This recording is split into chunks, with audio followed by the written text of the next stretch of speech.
Hello, Dustin. How are you today? I'm good. I'm good. Good morning here. Good morning. We already have after dinner time. Yeah, Evening it's good coming. to see your face. Nice.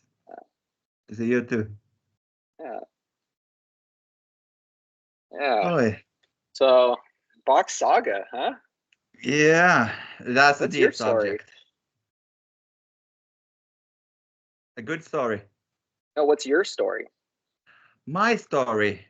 Hmm. Well, my story starts from being born the same year as Bock Saga became published, Okay.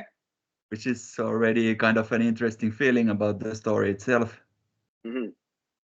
And then my finding of the Bock Saga is about 5 years ago when I first met Lemmikäinen Temple on a documentary. And then I learned that it's in Uudenmaa and we have this old story called Bock Saga. And then I started to research a little bit and then I couldn't stop researching it. And still many years after, I'm still researching it. Hmm. So it's a big topic, even if it may look small to the start. And you speak Swedish, or you're a Finnish, a Swedish-speaking Finn, which is the root, Yes. and My Finnish. dialect is the one which they say is the closest to the Gottish from the Gotland dialect. Wow. So I have the Yeah. kind of the word touch You easily. have a treasure temple in your brain. Yes. So It's what was it like to understand that, like, hear kind of like the sound system and kind of come to an understanding of it, and then what happened? Like, it must have been well, mind blowing, or it was very mind blowing. Like I have a interest in learning languages in general. So then when I found Bock Saga, I realized I had to stop studying like other languages and go back to studying my own languages and understand them. It's like very mind blowing indeed. so And it you did you ever like think about your own language beforehand? And you're like, wow, that's just kind of an interesting like similarity in this word, and then also like, did you ever see the connection between um, your Swedish dialect, the root, and the Finnish language? Did you ever have any connection between the two, or realize any connection between the two beforehand? between the two, I would say no, Hmm. not directly, like not like consciously doing Mm-hmm. it, no. But between the Swedish and the so-called Swedish that we speak here in Uudenmaa, that I already since like elementary school. When we speak, we don't write what we speak. Mm. And what we speak in our Uudenmaa dialect, it's not the same as the Swedish. So we have Right. word difference, we have grammar difference, we have pronunciations difference. Mm. So then, like through time when I went to this higher education, then even my teacher said that for normally a Sweden person to get grade from 4 to 10, to get a grade 10, then a person in Finland get with the same effort grade 7. Mm. There is, you don't necessarily see it, but when you try to study it, you see the difference in a way. Sure.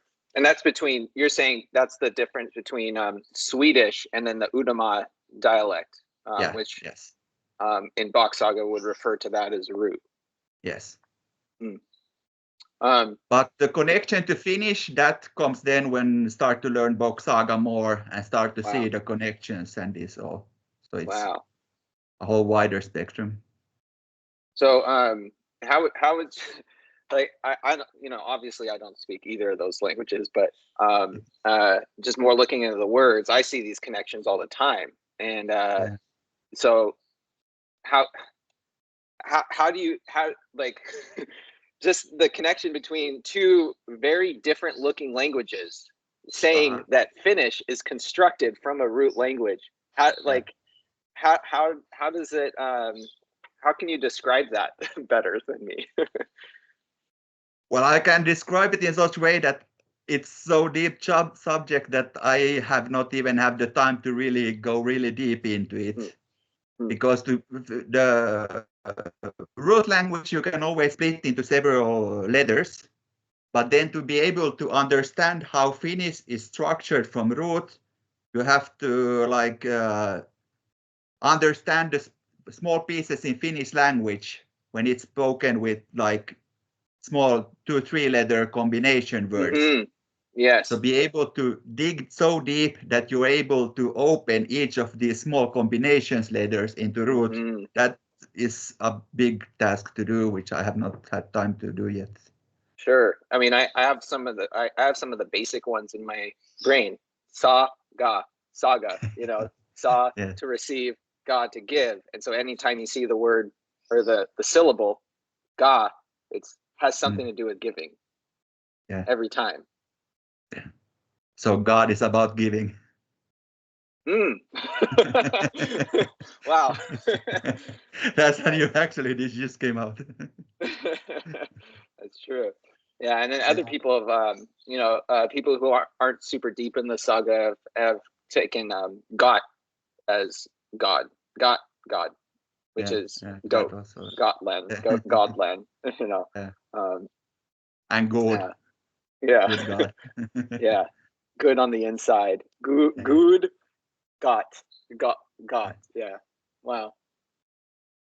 Becomes many combinations of that also. That was a lot like that for me with English. It was just, I never really, you can always, my mom was always making puns. So I grew up with my mom making little word plays, and just, it was more of like always a eye roll reaction. Like, oh my gosh, here she goes again. That's so corny, but it was instilled in me to make puns all the time. And now I have kids, and it's like, I make dad jokes we call them dad jokes now, whenever you do silly plays on words and things like that. But then once I was like, I heard the Bock Saga, and when I first came across it, it was someone doing wordplay and really making connections to things that are seemingly not connected, but but it made a lot of sense. It made a lot of logic to me, and it made logical sense to me. And I was like, whoa, that's really interesting. And using English to kind of, because English has such a massive lexicon, so a big database of words. And what I've been finding is that, like, we have, whole, I'm going to close this door just so the bird's not constant chirping. We have all these words that are like, I could say, oh, this was great, magnificent, splendid, this, wonderful. Yeah. There's all, there's so many synonyms, and so English has become this amalgamation language, this language that's taking in all these other languages, and we're able to form words with all of the sounds that are available in root. All 29 sounds are actually in English. They just don't have a character to represent all of the sounds. So we play with the vowels, and vowels have different sounds, like the A in cat, or the A in another word, right? But A, ah, right? So we have all these different sounds, or even the earth, right? That was another one that kind of got me recently, or world. Earth and world, or earth is ER, and in most cases in English it's E. Like it's beat. written, yeah. I beat you up. That's an I in root, right? But it's actually that the ring with the line through it character, earth, and which represents in the sound system ear. And then we spell earth with ear, and then world is the O with the two dots above it, which represents the eyes, but also you have the word in world, and so you have they could world be the same also, because like in root or in Swedish, the slash sound comes from when you have an R after it. So when you have earth, you have and in word you have also There's is and then it's Like the come from the down and the come from the up. That way. Yeah. It's very beautiful, these small, like tiny sound differences in the words. Yeah, but it is very specific, and it is a different sound, and it is a sound, not a combination. You know, yeah, that's kind of what drew me into the Bock Saga originally, and just once I you know, I'm one of those people, when I go into a subject, I don't want to hear people talk about it. I want to go straight to the source. You know, like if I want to learn about physics, I want to hear you know, someone who knows physics very well, and I'll go on to every podcast they've ever been on, so other people who don't know what they're talking about on this subject are asking the person who does all these questions, you know, and so I can hear, and then eventually I can kind of get a grasp of whatever particular subject, whether it's you know, I have a lot of different interests. You know, I'm originally with COVID, it was, you know, what's up with the economy? How does the economy really work? What is this? How does the central bank really affect all of like global currency that's being exported, and you're printing money out of, you know, out of thin air that doesn't have any value behind it, which is just, you know, I get a more complex understanding by listening over for many hours to people that make a lot of sense to me, that know this subject, and that's all they do. And so when I first came across the Bock Saga, I wasn't listening to people who were talking about it. So I just went straight to the source, and I just listened to all the old recordings, and I got obsessed. And I always have like an AirPod in my ear, and I'm just like have it listening. I'm at work, you know, I'm doing things at work, but I'm just like listening, and I never spoke about it for, I don't know, maybe like 8-9 months. I just listen, and I just was like mind blowing. And every time I, you know, I'd just be in regular conversation, and I just hear a word, and I'm like, you know, where do our words come from? Like, they may have a meaning, but why do they have that meaning? And why this letter? Like, why is it spelled in the way it is, or sounded out in the way it is? And then so I'm just on Google Translate in my own, you know, I'm just on my phone. I'm like putting in Google Translate, translating into Swedish, and then I'm like, oh, and you know, I'm like listening to the sound system, and now all of a sudden, all these English words are like, I'm finding this meaning of the English word that actually makes sense to its how we use it, but it's not the way I've ever understood it to be, if that makes sense, how I'm saying it. But and then I was just getting my mind blown. I'm like, oh my gosh. And I'm taking people's names, you know, or last names that just sound funny to me, or that isn't like kind of a common last name. Like my last name's Wilson. It's like son of Will. Okay, simple. But you know, other last names, or maybe a Scandinavian sounding last name, and you know, and I'll ask people, I'm like, what's your last name? And I don't know. And I'm like, let me see. And then, let me see if it translates. If I break it up into its syllables and put it in Swedish, and let's see if it translates into anything. And all of a sudden, I'm getting a sentence, you know, and it's something like, anyway, you know, and I'm just getting my mind blown. I'm like, what is going on? Is this like real? Like, is this reality? Is this actually a true story? You know, and then eventually it just became beyond coincidence for me. And I was like, this is something I really want to understand.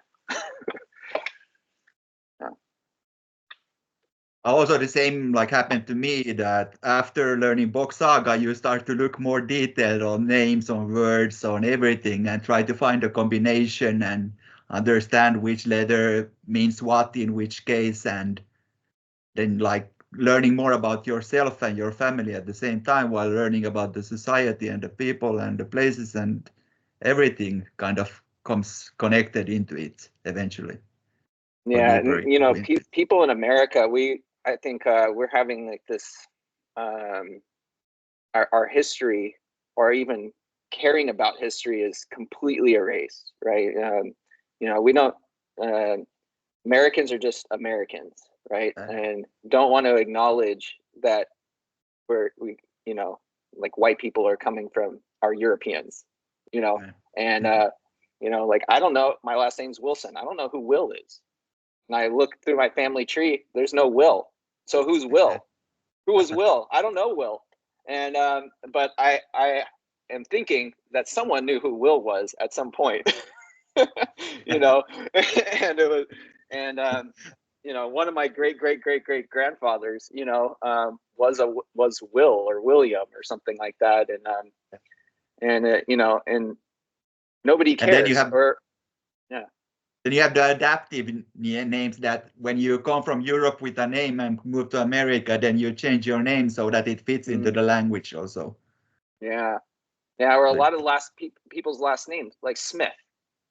Last name Smith or Miller, and it's like, your family was a Smith, like a worksmith, for maybe countless generations, and somewhere along the way, someone removed your history and your family ties and the importance of having a family, or having this cultural connection to to where you're from, where you came from, who you came from, and like no one acknowledges that. Like, we're losing generations of knowledge that are passed down to people. And it was probably a really good worksmith at some point, but now they're just Smith, just a very common last name, and they become Agent Smith then eventually. And and then especially Americans are very like, what do I do with my life? And coming of age stuff is like, what do I want to do? What profession do I want to work in? And things like that. And there's no generation, there's no handing down things to the next generation anymore. It's just like everyone starts over, and same is happening and here it's also. fractured, and it's fractured every generation, and it's happening faster and faster and faster. It's like when someone turns 18, all right, get out, you're on your own. And it's like, and even in Mexico, right next door, you have every generation still living together, like and in America, it's like, oh, that's a bad thing, and it's like, I don't know, it's just having a better understanding, using like with the Bock Saga, it's just like of why things are the way they are today. It's been pretty profound, and pretty great. But there is also somewhere around Bock Saga, there is this speech that those who come to America, like when they were back in Nordic countries before, then they had this, how to say it, like they were supposed to be in the system. We still had a child making system where somebody chooses who is gonna be married with whom. But then they moved to America to get rid of that. So kind of people who moved away from here moved there so that they would not be in this generational loop anymore left in some extent. Yeah. But that's not all that people, does. of course. Yeah. Yeah. The land of the free, the home of the brave. Yes. Yeah. Yeah. But it's that also, of course, Mm-hmm. in a way. Yeah. And, I really like America. I like what it's supposed to be, I guess. Yeah. And there's a lot of forces driving it in all these fake directions. There's everything seems kind of fake, and That's everywhere also. That's not just there. Yeah. Sure. Yeah. And I mean, but there's it's something like I don't know, Gandhi, or take any example of someone, like, you can take everything from me, but you can't take my mind or my my own understanding of things. right? So you'll always be in the wrong if because you can't affect my mind. But that's kind of part of it, right? When we're interfacing with this fake world where everything's kind of fake, our money's fake, you know, it doesn't represent anything, and there's no value to it, or you know, people are fake. You know, even this concept of marriage, right? Like when you say marriage, you know, you're not married unless you get a piece of paper from the government. It's like, wait, no. I mean, yes, but no. You know, you know, but there's a lot of value in understanding that it's fake, because then you can be a free man. Yes. No That's matter maybe what. the point of the freedom of those who really want it. The understanding of self also. Because that's also like in many cultures, the understanding of yourself leads to release from problems, in a sense, like inner problems. We don't have to interface with people that are, you know, it's like if someone's a horrible person and says mean things to me, right? And if I change my behavior based on that person, then they have this control of me.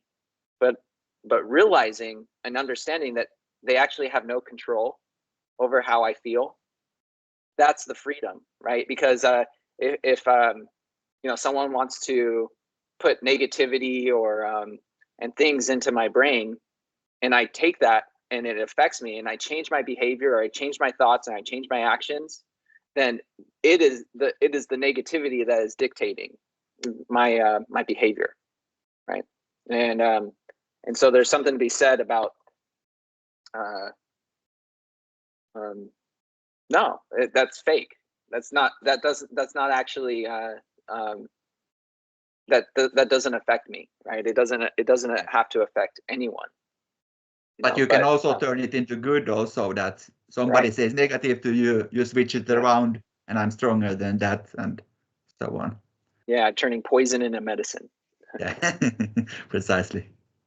That's why it's also like poison is gift, but also like in Swedish and root, it's gift, but in English it's a gift.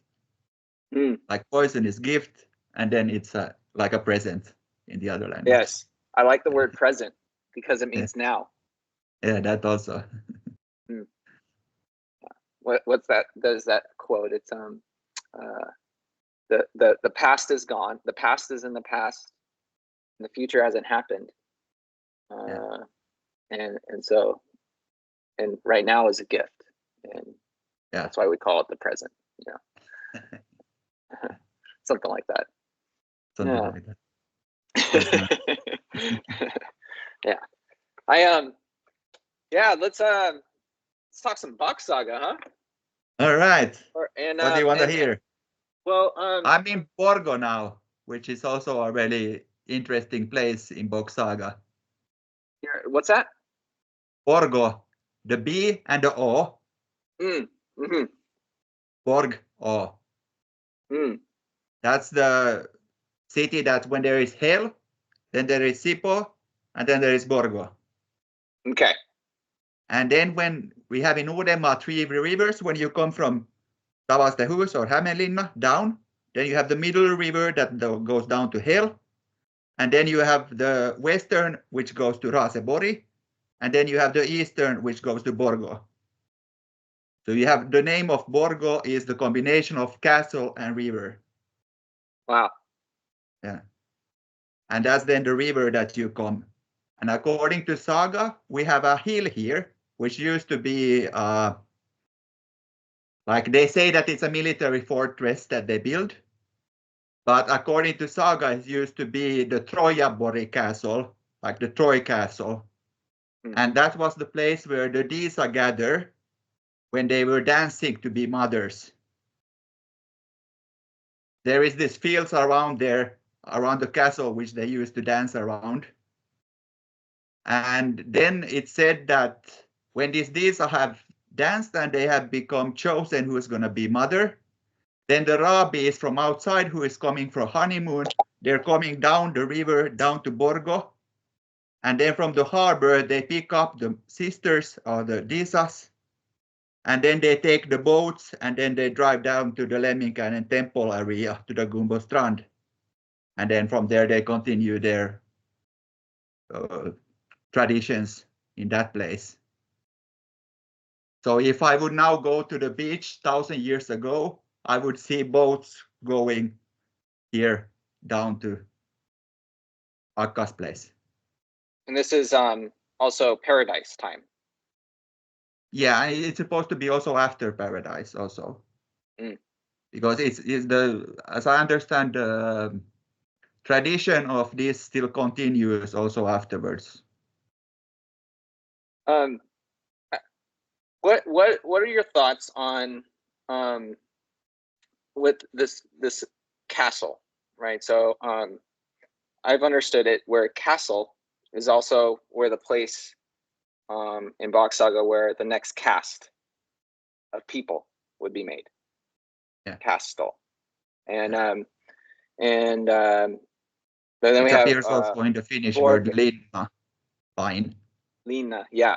Lina, line. Like family line. Line. Linna, yeah. line. Knowledge, Connected. Na is knowledge of the line, the family line, the sperm line. Yeah. Nice. I like that. That's castle is the same thing. Cast has so to do with the line. In paradise, we have this concept that the mother, the earth, the Ma, only gives, right? Yeah. It only gives, so we don't take from the Ma. Yeah. So we don't carve in to, say, the bedrock or carve out the stones and things like that. And another way to think of the word castle would be to cast, like you can cast stone, right? You can pour cement and it dries, and you have casted the cement in a block. Yeah. Would you? And I've heard in the saga that it's more bending trees to make houses and things like that. So is a castle or a borge or a lina specifically built with stones, or is it could it just be a place and isn't necessarily implying what it's made of? I would understand it in short so that during paradise time we build leaf halls using trees, building. However, it would be really beautiful to see how that was done then. Leaf and halls. Then leaf house. Leaf hall. Leaf house. Leaf hall. And leaf comes from the word leaf, right? It's in root. It's called lövsal. Löv is the leaf which you can penetrate light through, and sal is then a type of a hall. Wow. So it's a hall of leaves which you build during paradise time. Wow, cool. That's cool. And then when we come to Outland this time, then we start to build, develop further our constructing techniques. And then at some point we develop plaster so that we have our own round, but the round stones are used afterwards. So I don't know if during Atlantis time, they develop plaster and use it, or did they then use it afterwards? But then after the second Ragnarok, then they start to use so that they have the round rocks, which they have, and then they have the plaster that they developed, and then those they use so that they build with the rocks the place, and they use the plaster so that they're able to build it stable. What do you think of the megalithic stones all over Finland? What's your take on that? Would it be interesting to know more about it? But these stones which you have the large stones on a small place, there is something very special about that. Yeah. Like, because they're everywhere. Yeah. It's not like a coincidence that they are there. Yeah. So there's and they're just there. It's not like there's a tourist attraction or a specific names or It's basically just ice age stones in Finnish. Would be translation of the like how we call them, what they're called. You know, they're just like ice age stones. Yeah, there are like ice age boulders. Yeah. That's like the general name, but what they called in Finnish. But like the common theory is that the ice would have placed those stones there. That's ridiculous. But there is a couple of like places which have the name, like they are tourist attractions. But then when people who like to research those, they can go deep into forest and find there even these standing stones. Mm-hmm. Yes. It's like, and then there is maybe even some places where you have a top of the hill and then you have the rock on top. That how did it get there? It's Yeah. crazy. It doesn't make any sense. And yeah, I've seen some videos of a guy who, a Finnish guy, only a couple of his videos are have captions in English available to me, but you know, he finds markings on the stone sometimes, and strange lines and things like that. That you know, and he does. He has one of those. Pendulum. Yeah, like a pendulum thing, and it's like swinging. And he did one at the Lemminkainen temple too. Yeah. Um, They did a couple of 3 different type of measuring devices at the temple when he was there. I was that day, I came a little bit late there, so I didn't manage to see him, but I heard directly the whole story of what he was doing, and so it was interesting. yeah, yeah. So we have the castle and the family line coming from Borgo. Yeah, Borgo is The one. Disas are coming down. The real castle which the family line comes from is the Raasborg castle, nowadays Right. Raaseborg. But Ross this, race. yeah, it was called Raasborg before 1050, and when it was destroyed in 1050, afterwards it became called Raaseborg, because Raase is come from Raasande, and Raasande is something that kind of collapsed. Yes. Yes. Wow. I mean, it's cool to hear these words, and you just like throw them out, like because you just know them, you know, and like it's just like in the language, but Yeah. but anyway, you know, it's mind blowing how many words like I heard in the saga. So maybe for the first year, I'm just like regurgitating that. Oh yeah, English is made from root and von, or AKA Finnish, if anyone's listening to this. But I never made too many of the Finnish connections to English. But recently, I've been coming across a word a day, and there's a lot. There's tons of words that come in from English, come from Finnish into English, and it's I can't think of too many right off the top of my head. I think I've done. One of my favorite ones was.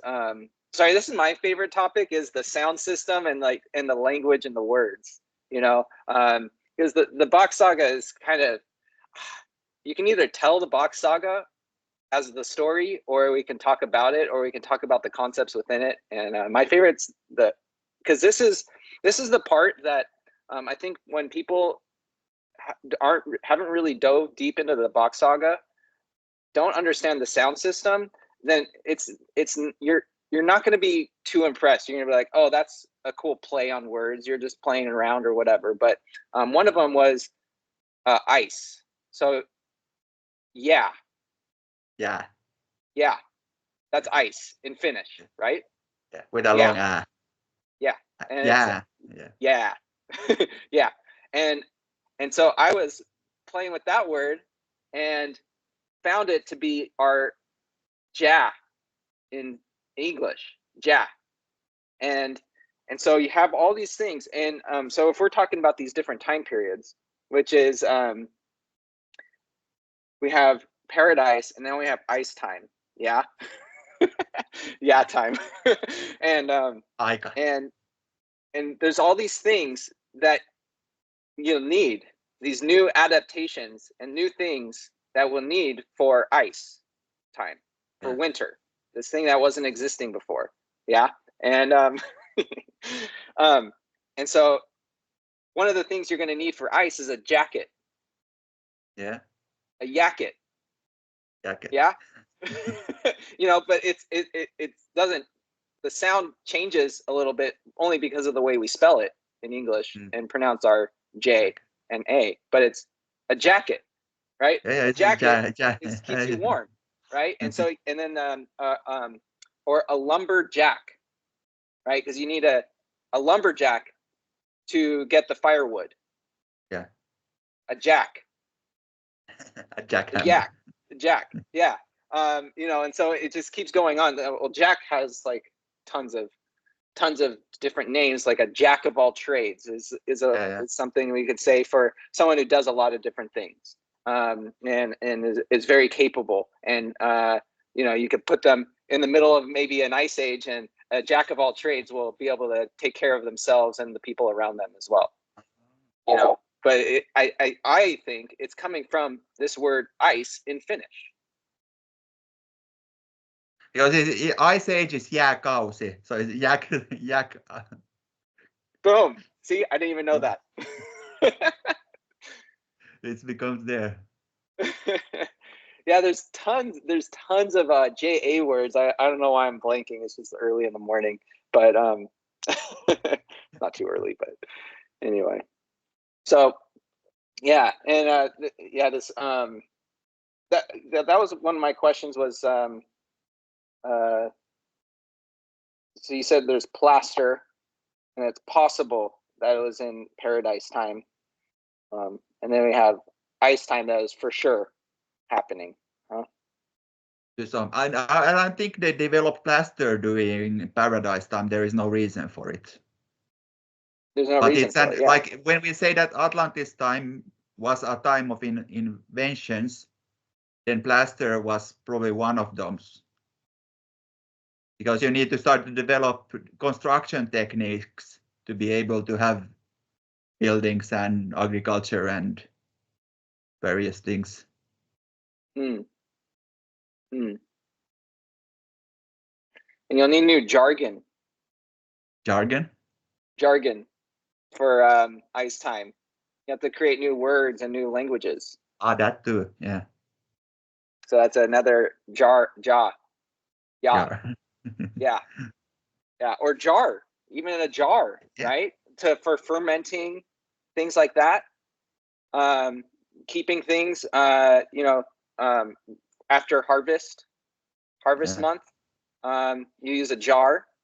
That's for. So I'm just thinking like, what are your thoughts? Because we're saying the root is this anatomy language, this anatomical language, describing the body and using the concepts of the self to describe everything around us. But it's kind of limited. It's kind of simple. It's kind of basic. It's kind of limited. So we need another language to describe how to use nature and how to be with nature and kind of further describe the systems. And so now we have the Finnish language. English is a combination of the two.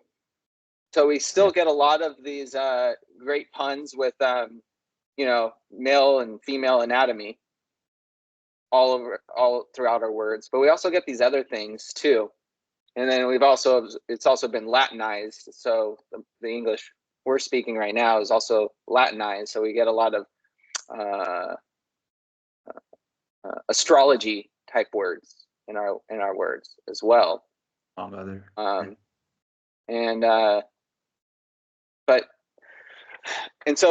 So even just taking this, just staying on the theme of this of ice, and I think English was developed in the Ice Time and then brought out to the rest. Perhaps to some extent, but I also understand that English is developed after when first after Ice Age, when the 1,000 years the God spread around the Europe, and then after that comes Sven and Dan. So for these three people groups to be able to communicate with each other, then English was kind of taken into use and developed for the Iceland countries. So everything from England, Ireland, and then the USA, and nowadays back down to Australia and New Zealand. It's kind of a language which is developed for the people who live outside the, what is the word in English for Mantere? Yeah, but you have the mainland, the mainland of Europe, and then you have the Iceland countries in a way. Yeah, there's also I'm hearing some history of like when the Danes came to England, and it was kind of this old Norse type language, and they're speaking this old Norse type English. They were able to understand each other, and they kind of merged for about 400 years somewhere in England. Do you know about that? Yeah, like in common conception, the Old Norse is kind of a root language for these all Northern Europe languages, which is kind of the Sweden, Danish, and the English Islands languages, and Iceland, and so on. Yeah. But when you start to study Bock Saga, you get another perspective into things, and then your understanding of what is the root language start to change a little bit, and you think in many ways after that. Yeah. So continue on. You were saying about the you mentioned 3 rivers? Or was it 4? 3 rivers comes when you come to Uudenmaa from the north, from Tavastehus. It's split into 3 rivers, where one is Raseborg and the middle is Hell, and then is Borgoo. So in this short story, which I started to say, then the Disa from Troyabori come with the Rabi, who rode down to Akanpesä, which is the Cebu. And then then when the ladies comes, they first meet the Akka and their daughters, who has been there during the Easter time and cleaning everything up. And then when the Disa come there and the Rabi, then they start their kind of honeymoon preparations, which then has to do with that Gumbostrand area where the Lemminkäinen temple is situated. So the ladies have their rituals outside, and the men go inside of the cave and have their rituals there. And then when they have done their rituals and have their honeymoon, then they row forward and they come to outside of Helsinki. There is this island in Saga called Bocklandet, and then the ladies stop there, and then they start to wait for Lemminkäinen to come and row and pick them up. And then Lemminkäinen from the other side of the strait, which is the Frey Strait. So Lemminkäinen roams over, comes to Bocklandet, picks up a lady, goes back to his place, give birth to a child, and then come back and pick, and then he forth and back until he has taken care of every lady. In short. Yeah. Yeah. And all these places still exist. That's, it's... It's very interesting, this castle, which is here in Borgoo.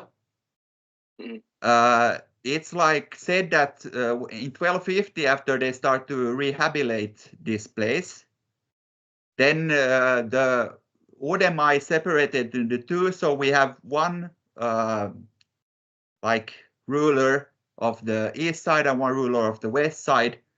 And then it said that they build a tree castle on top, or a tree fortress on top of that hill.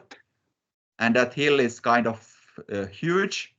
And it looks a little bit like it has been a spiral building before.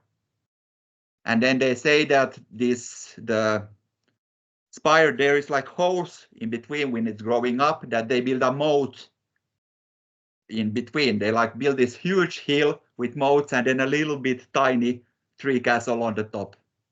So I'm like, in general, wondering that how would you spend that, or why would you spend so much labor to dig a moat on top of a hill when you have the river and everything is kind of already protecting you in a way? And then you're not allowed to go and touch or dig anything in that place. It's kind of these sacred places. So there is a question that when they came in 1050, did they destroy the castle and then they just cover it up so that you cannot see the old traces anymore? Or is there something different, like secretive about it? Or is it just about? That's a place that should visit and see it, and you kind of, with saga perspective, see the other side of possibilities. Yeah, everything's man, I wish I could, or I wish I hope to someday. Someday. That would be great. Yeah, I live vicariously through Google Earth. People's pictures and things. So you're involved with so what's going on with the temple? You know a lot about the temple, what's going on with it, and the Lemminkainen temple, and it's widely called. Everyone calls it the Lemminkainen temple. More or less, yeah. Yeah, that's kind of most Okay. common name for it. Yeah. And is everyone in? Is there a lot of people familiar with the Bock Saga in Uudenmaa or Finland in general? Or in Finland in general, like people are to some extent know about it. And now the year before, when we have the small dig there, and we come into news, into TV, and eventually into BBC, then you like could hear that some of like my family's cousins, neighbors get to know that I'm in TV because of Lemminkainen Temple. That already shows that it has spread kind of far. So I would say that in Finland, people know the general that we have a Bock Saga or a Lemminkainen Temple. Maybe they don't know in detail what it is about, but still there is like knowledge about it or awareness. And do people, or is it the Kalevala taught in school? The Kalevala is the Finnish national epic, and it's a collection of poems or songs, poetry, and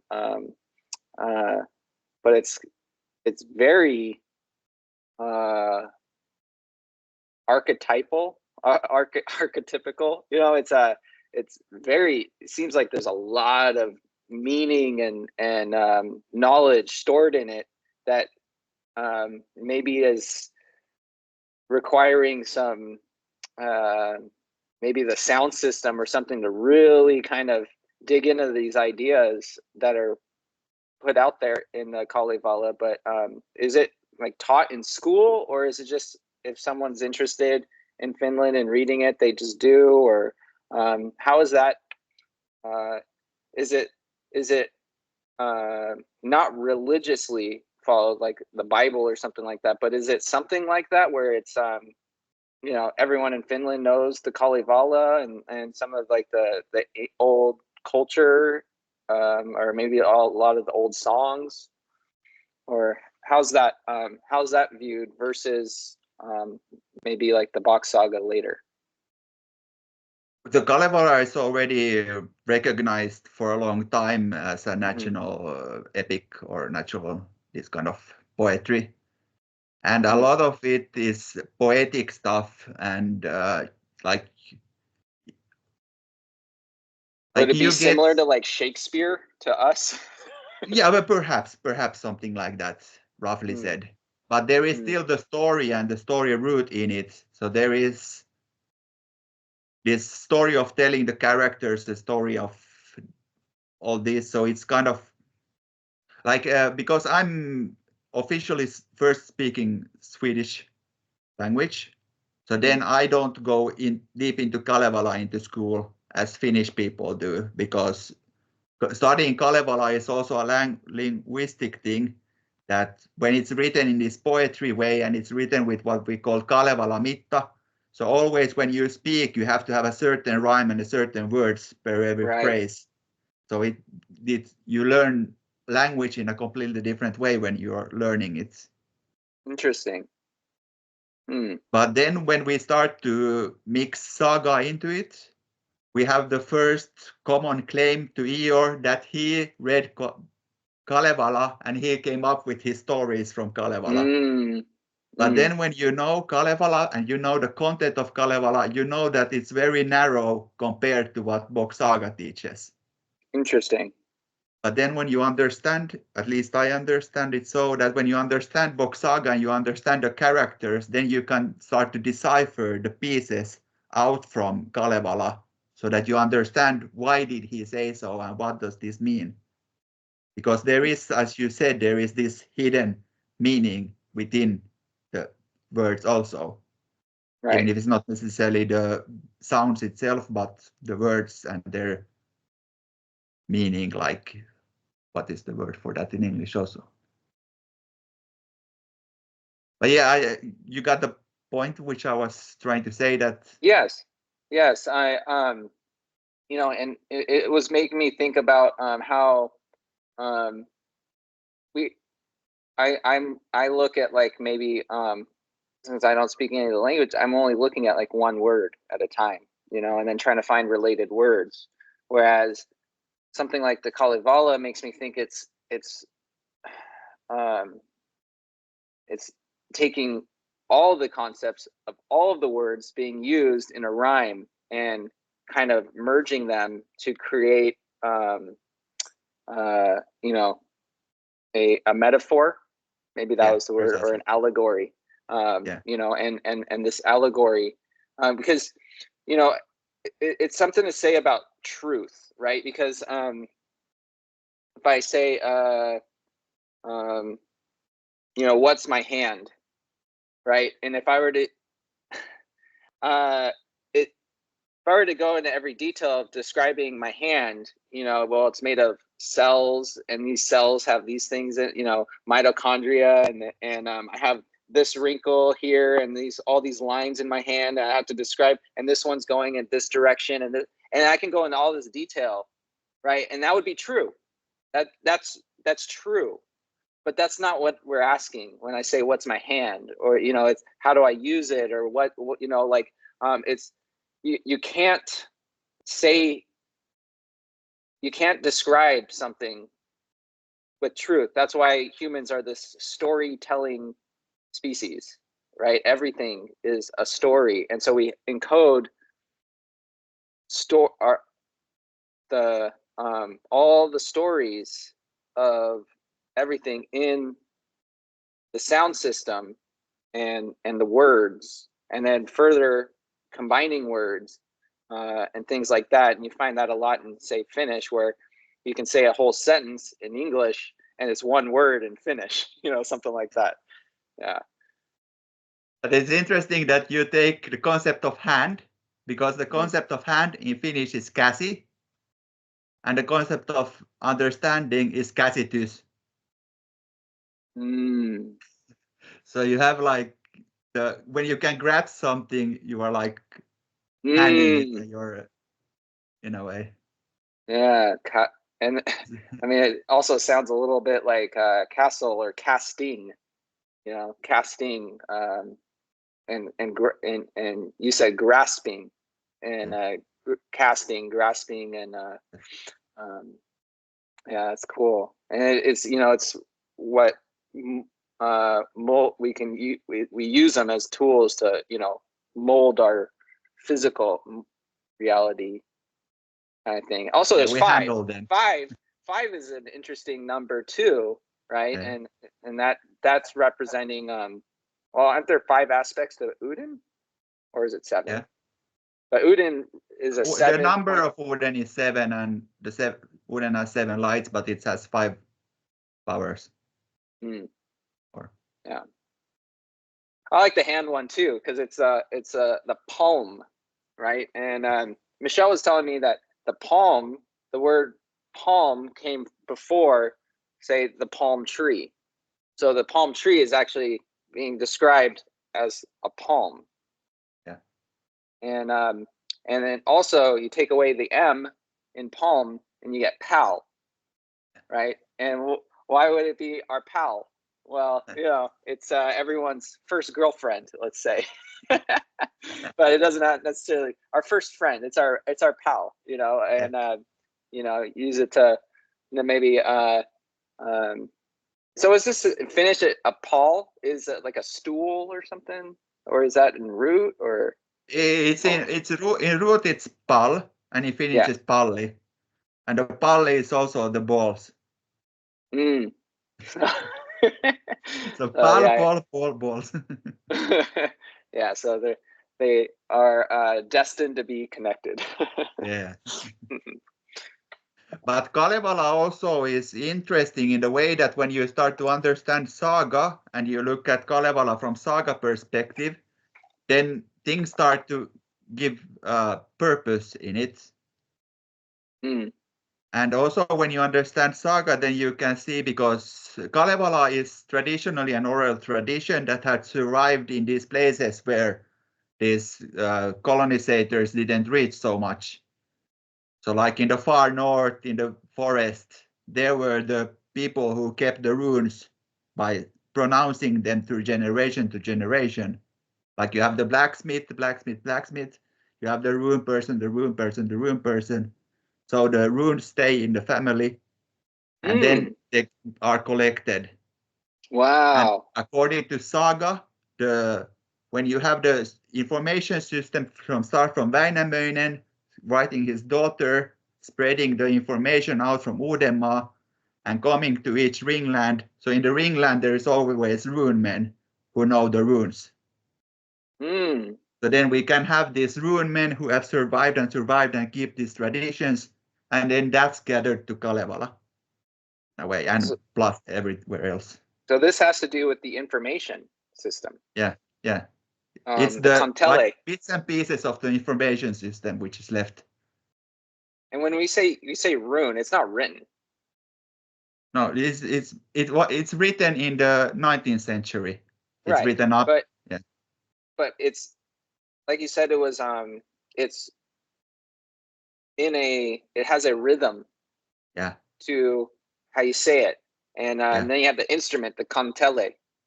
Yeah. And so and that's kind of what Väinämöinen is always portrayed as holding. Yes. Often. And then kantele is you can tell. Can tell.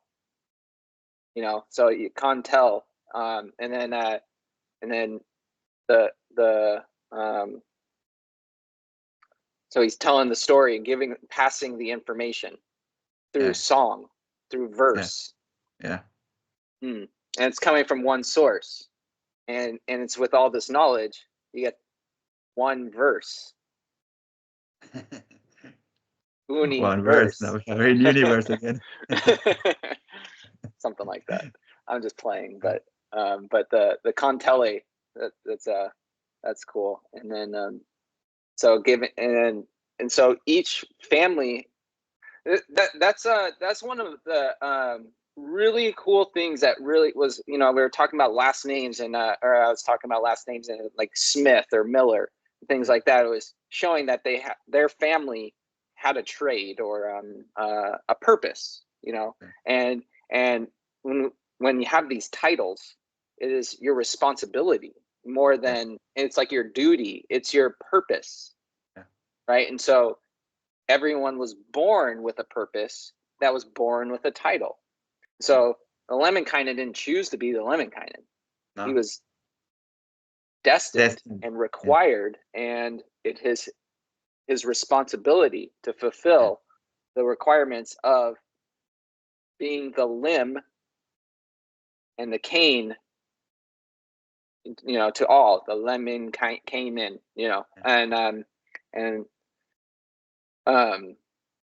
it's the same thing with these other things. So it's saying that the Kalevala was held by the tradesmen themselves is just another nod to this idea of titles and responsibilities, which is one of the great inversions of our world today. I didn't figure out what I wanted to do with my life till I was 29 years old. You know, I was like, I didn't That's where know. you're gonna change again. You started to learn Bock You know, Saga, now I'm gonna be I'm trying to get locked into just, you know, something, but yeah, but it's a very like when you know from beginning that I'm gonna learn this and I'm gonna work with this, it gives you a more stable life and everything in a way. Absolutely. Yeah. You know, and a lot of cultures maintain this, you know, even especially like maybe say an example of an Asian culture and Japanese culture or something like that is kids decide kind of like, oh, I'm going to go into engineering, and they study to be go into engineering from a very young age, you know, and they maintain that and take responsibility of, you know, many duties that are culturally like what we're supposed to do culturally in there, you know. I've seen like the videos of say like Japanese children, they all take part in cleaning the school. So they're all scrubbing the floors, and they're all doing it together. It's just part of it, keeping it very clean and building this respect for a clean society or clean places that we're living and things like that. And you know, it's crazy. Like in America, there's this guy that makes these videos. What he does is he uses chalk and he draws on the streets in the cities. And the cities are disgusting here. They're so filthy. There's you know, human feces. There's maps of like San Francisco where there's like where human feces is, so they can tell the city to go clean it, where like people are just shitting all over the streets and stuff like that. But this guy, you know, he's like, look, these streets are filthy, but as soon as I create art on the street, within 24 hours, they hire someone to come with a pressure washer and spray it off. You know, and it's like this complete inversion. Like he's making art and putting it on these dirty streets. And so what he realized is that they're actually cleaning the streets when he makes art. So he goes to the dirtiest places, dirtiest streets, and he puts chalk all over them and makes these cool designs and fractals and things like that. And then he just waits, and they come and they clean the street. And then he'll like do it like everywhere but one area. And then you can just see how disgusting and filthy. They won't even clean it because he didn't put any art there, you know. And just you know, but I don't know why I went off on that tangent, but you know, it's an interesting perspective into how modern society works. Yeah, I mean, it's like it's purposely inverting and taking away, you know, beauty and respect and family and all of these things that Bock Saga is showing that we're all clearly very connected and united in respect for our titles and our responsibilities, but also that it was actually more responsibility at the top. Yeah. Whereas when we get into the lower caste, say, I would rather just be hanging out and talking to you all day. I wouldn't want to be at work all day and pay. I don't want to have to be paying all my bills and paying all, you know, doing all the hustle and bustle of living in the matrix. But you know, all this responsibility is put on us little guys, you know, whereas there's people sitting at the top with very little responsibility, just kind of steering the ship and you know, and not very well in my opinion. But there is in Saga also, like if you look at the responsibilities of Ukko and Ilmarinen, the king and the grandfather, they're also steering also in a way. So in a way, like because Ilmarinen and Ilmatar is Ra, so we still have a Ra culture, but it's not the Saga Ra culture. So we have this Torah, Jesus, Ra system, which is still a ruling system, which is still the steering system, but it's a different system than the Saga system in a way. Yes, I see that too, you know, but yeah. Yeah, we have different periods in the whole human existence. and this is one of them. Yes. Yeah. I was just hearing about. Oh, did you have a? You want to keep going on what you were saying? No, but I was thinking in general when we're talking about this working and this and the comparing of Bock Saga to Kalevala.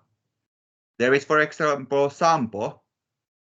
In Saga, we start to understand that the Sampo is the Finnish name of the firstborn man. But in the interpretations of Kalevala, they understand what is written in Kalevala, that Sampo is a machine.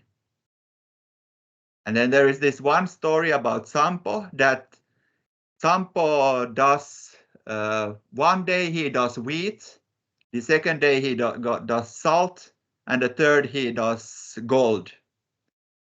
So that kind of, and then when you understand that Sampo is Frey and Frey is a good man, then it says that the good man's duty is three things: one to bring food, one to bring salt, and one to bring gold. They want something to eat, something to sell, and something to have party for. And that's all the work that you should be doing, in a way, short. Yes. And Sam, Po, I don't know about the Po part, but Sam is same. Yeah. So it's it has the same pole. Yeah, it is some the Po, when you change it to root, then it's Po, and the Po in the Van is the tree. It's the same tree. Oh yes, yes. Everybody yes, is from the same tree, from the Sampo's tree. Right. Yes, from the same family tree. Yes. Yeah. There's also there's the 6 ice time domesticated animals. You have the chicken, the sheep, the goat. Sorry, not all domesticated, but there's the 6 agricultural animals. You got the goat, the sheep, the cow, the horse, the chicken, and one more. Oh wait, was that it? No, there's one more. Pig. Pig, yes. And the women had the responsibility for the chickens, the sheep, and the which one? But men were responsible for 3 of them, and then the women were responsible for the other 3. So there's a shared thing, and it's part of say the offering system when the women would tend to the chickens and also collect hay and use the straw to collect their offerings as well, and for up to the queen. And this goes into the concept of the tantra and the mantra. So the taunt, that's woman, right? That's an aunt. That's a woman, an aunt, auntie, taunt. Yeah. But it would be, I would be insulting you if I were to call you a tante. Yeah. Yes. So what's that mean? Tante. Tante. Tanta. Tante is the base form, but you can just tante is like pronunciation things. Right. So this is representing the queen side. Yeah. And then the mantra is the king side, and part of the offering system. But it's another language where you have tanto. Mm-hmm. It's either Italian or Spanish, which you use. Tanto. Tanto. Tanto. I think it's Italian.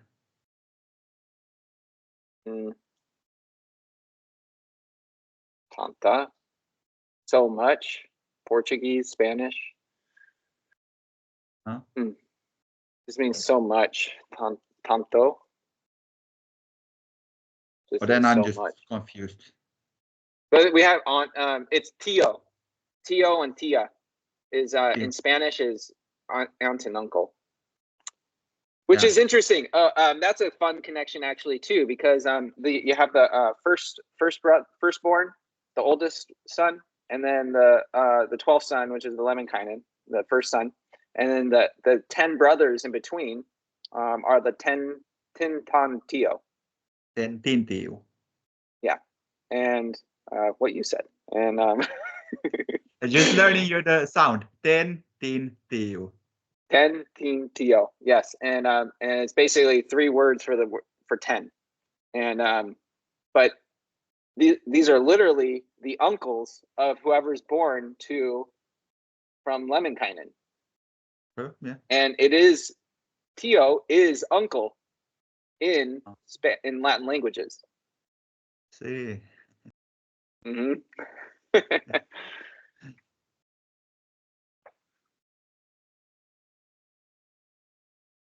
can't take that. I mean, you can't say that's part of, No.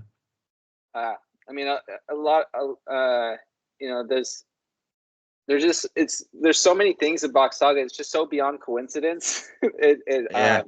I don't want to be someone who's trying to defend it all the time or anything like that, but it's interesting to speak about it. It's making its rounds around the internet a lot, and and it's lighting some people's hair on fire or something like that. It's becoming controversial to many people, but instead of really just trying to listen and understand it for themselves, it's more of like just being immature about it, I guess. I don't know.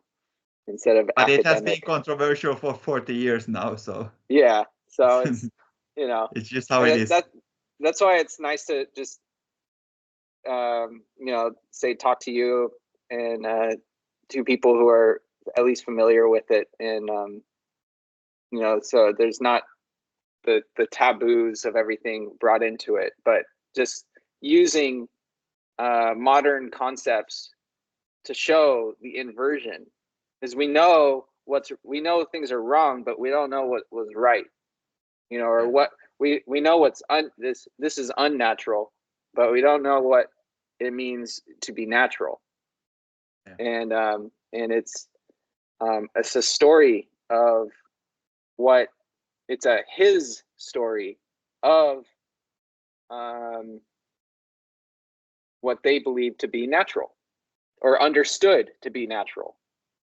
And that's a very big thing in this whole nature and being natural, and that's something that we humanity don't understand so much even yet. Yes. Like what is the true nature of things? Right. And I think about how there's so many ideas, and using fractals and this metaphorical tree of life, and the metaphors and the allegories, and the spirituality, and everyone's up in the clouds, talking about different color skies and different how magnetic fields and everything. It's like, can we just stand on the ground for 1 minute and appreciate the tree? Can we just get grounded first? And then once you feel completely grounded, then all the other stuff will start making sense. Maybe I don't know. I'm not there yet. It's difficult to get grounded. It's a difficult thing. Yes. Especially if you are a fire element or an air element by heart. I don't want to get grounded. Yeah. Yeah. So is there a way that I think I donated to Tempelberg before. Tell me more about it. We had Tempelberg like 2 years ago. Now it's 3 years already. Before I was a part of it, they had one donation round. And that's kind of over now. That was over already then. That was used to open up Lemminkainen Temple and get a little bit work done with that. And then now I have become the chairman, or become chosen to be the chairman of the association. And then we have been trying to figure out how we can get some kind of funding so that we can continue with working with Bock Saga and doing archives and then doing this treasure research, like finding and doing the work that we need so that we can open these treasures which are in Kajaani and in Snappertuna or Raseborg. And then there is like in Finland, we are not allowed to directly ask donations from people. So we have to be either a group or an association so that you can apply permit to ask for donations. So that's kind of a big workload to do the proper that, and it takes time before you can get the permit to do that. So then last autumn, we found this new story or a short story. And then we came up with the idea that we could make a support product from that. So that we have this small story so that when you buy it, you're actually just supporting the association. So we don't take anything in between. So instead of donating, now you get some kind of product remuneration from it. And then that which you buy it with goes to the support of the association. And then the association strives to bring Bock Saga and cultural traditions in general more forward and to work on that field. So on the tempelberg.org site, we have this product now available, and it's coming more also. I think that's a great angle, and because it's important to provide value, to people, and that's and that's kind of the whole thing with what we want the funding for, is to provide the community the value of finding the treasures and opening the kind of the paths into understanding Saga more. If I were to sum up the Saga in one word. Saga? One word. Yeah, if you were to sum up the entire Bock Saga in one word. Saga. I would say even less than that, just Ga. Yeah. Yeah. It's about giving, right? It is about giving. Everything's about it. One E. It's even more. Right. It's so complex word. Yeah.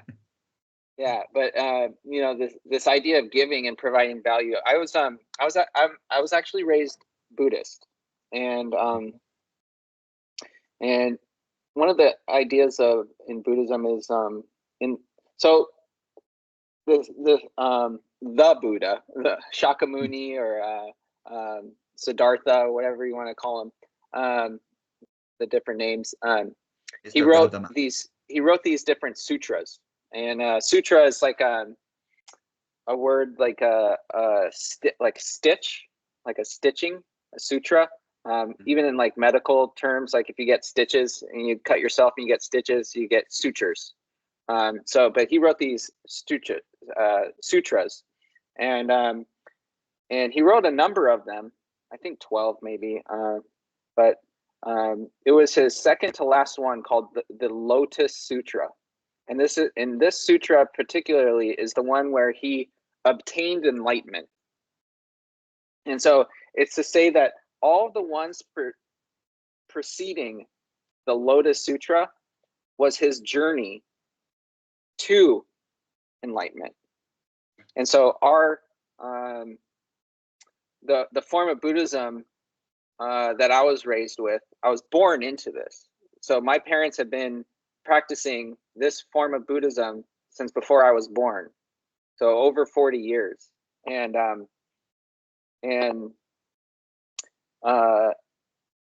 he made a lot of, and so the idea is that in these previous sutras, he made a lot of mistakes, right? And so it is in this Lotus Sutra particularly where it is the final product, right? And the lotus is this beautiful flower that grows in a murky swamp, right? And the idea that I was raised with is that all people have infinite potential, and then we have this difference between temporary happiness and fundamental happiness. And this idea of fundamental happiness, like kind of how I was saying, like if someone's really negative and putting like, you know, being mean or something, or being evil, or and it's affecting you, then that effect is showing that you do not have a foundation of happiness. It's a fundamental. You're dealing with temporary happiness. I get a new toy or a new book or a new friend or something like that. It could be a temporary happiness, but it's not really a fundamental happiness. So there's a difference between the two, yeah. And the path to this fundamental happiness. Now, I was always raised this way, right?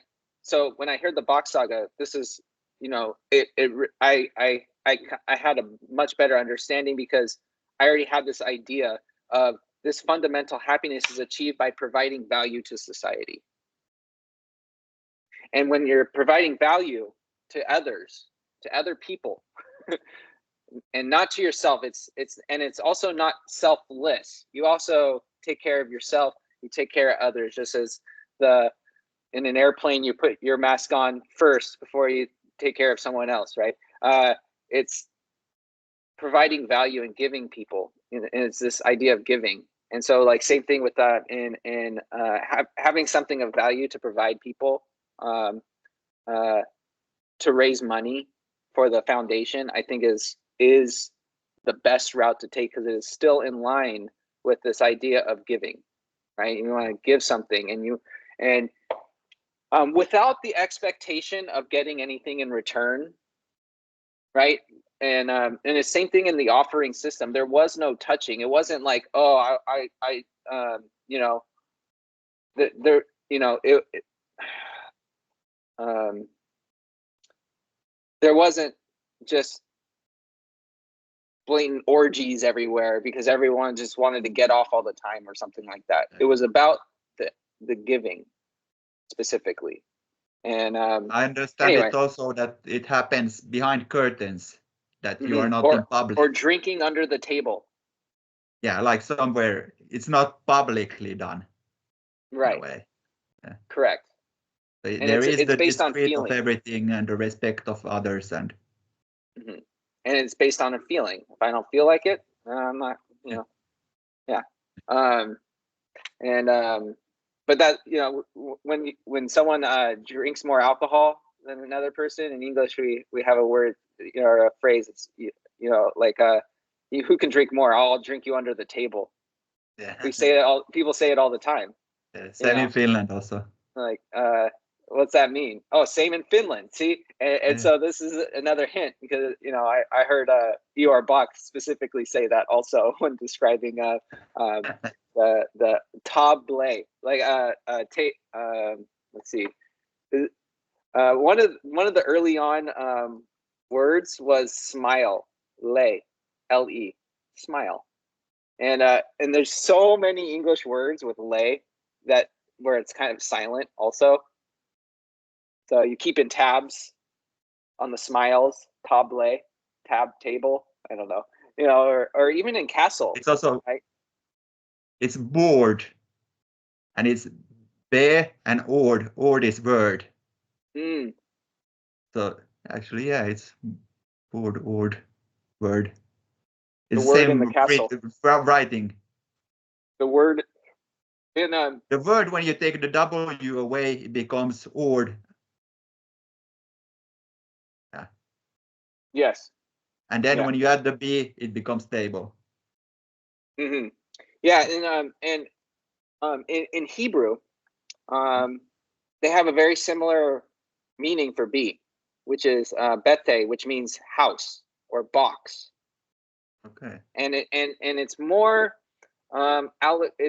it's also allegorical for something like to understand, like, if your body is the vessel or the castle, that, like, it's differentiating inside and outside, what happens inside, like and what you don't eat shit, you eat food, right?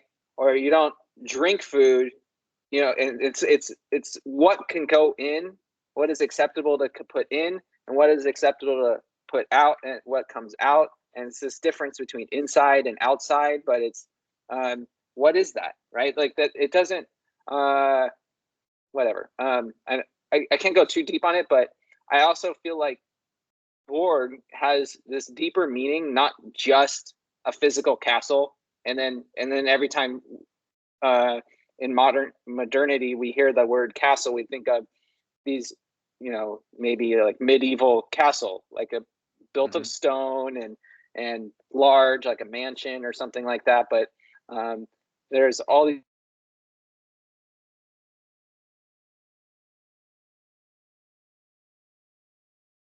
Did I cut out there?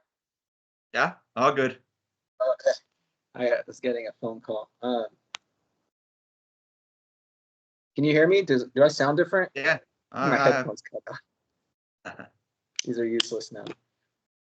My phone just wonked out on me. But yeah.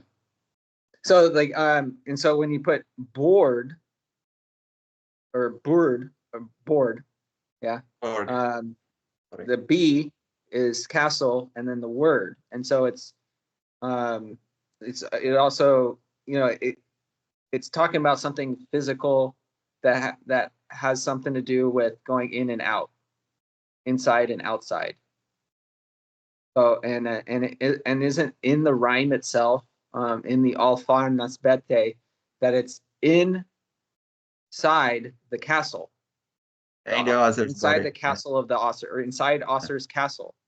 So it's saying that it has something to do with inside. Yeah.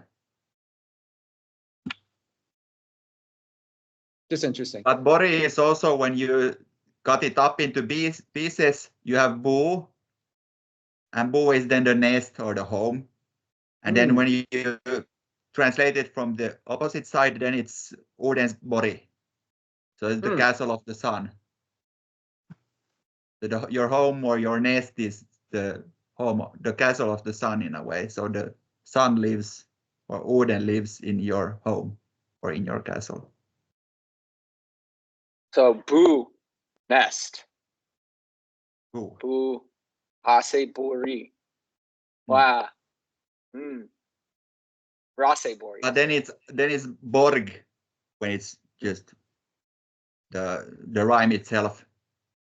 But the word Borg or Bori, it has the Bu.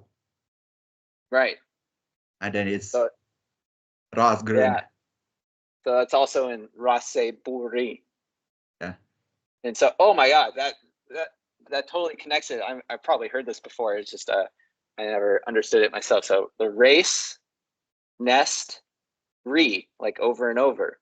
So re, nesting the whole race over and over and over. Wow, Rase Bori. But there is an interesting phonetic thing here, because when you just pronounce this Bori, you pronounce it Bori, but then in this city, Borgo, you pronounce it Borg. And Borg is then again in the other languages, the name for it. But then when you have it Borg, then you have Ra ground. You have the race nest of the Ra's ground. Which is the same. Again. Same thing, yeah, but yeah. In Grund. Like there is so much to understand in this single letter understanding, especially when you twist it around, that you are understanding from backwards. That's like a whole big package to understand. So you took the and digitized the alphabet clock, and and I've been feeling like I've had a roadblock on getting deeper into it, but then I remembered multiple times, both Eeyore, Michelle, and Jim would have all said this in videos, but never going too deep in the explanation. And I think this is one of those things where, because when I heard Cliff Barber, really old, terrible recording, but what I got from it is he was using the story, and there's some things in the story itself that I think was given, like Eeyore was repeating some of these things, but they actually go way deeper and meant a lot more that I don't think he fully really went into. And Cliff Barber was able to apply some of the concepts of the story or some of the lines of it to create the alphabet ring. And one of them, and it's always called a clock, right? And then the letter U is Ursprung. Is clock. And when we have a clock now, we have the big hand and the little hand. And but each letter is made with either a pole, two pole, like the letter A is 3 poles. The letter B and Borg is 2 semicircles or 2 half circles and 1 pole, and etc., etc., etc., and it goes all the way around, and it's just this poles and holes or semicircles or half circles and lines, and it has something to do with the sun and the moon, the angle that it would make when you have like quadrat, when you have the shadows that are cast, say, through and that they were naturally formed. And I haven't broken through this, but there's another overlay to be applied using this idea of the actual letters, the number of poles and circles and semicircles to achieve that create the formation of the letters themselves around the ring. This is a whole deep subject. I'm trying to grasp what you on that bit. And I'm trying to combine it because it's called a clock, and so Jim Chesner, Michelle, and Eeyore, when they're describing the letters around a ring, they specifically were mentioning and repeating the an A is, or A is 3 lines, and Bay is 1 line, 2 semicircles, and Say is 1 semicircle, and so on and so forth. And I think it's something that there's something right behind these statements that that they're repeating, and something to do with a clock and the idea and these, and then they're being naturally formed, and a clock is a sundial. So anyway, I just want to share that with you because you did make the digital version, and so maybe you're someone else who can kind of dig into something. There's something there. I'm just not seeing it yet, but there is something I agree. there. I'm trying to also to see. Yeah.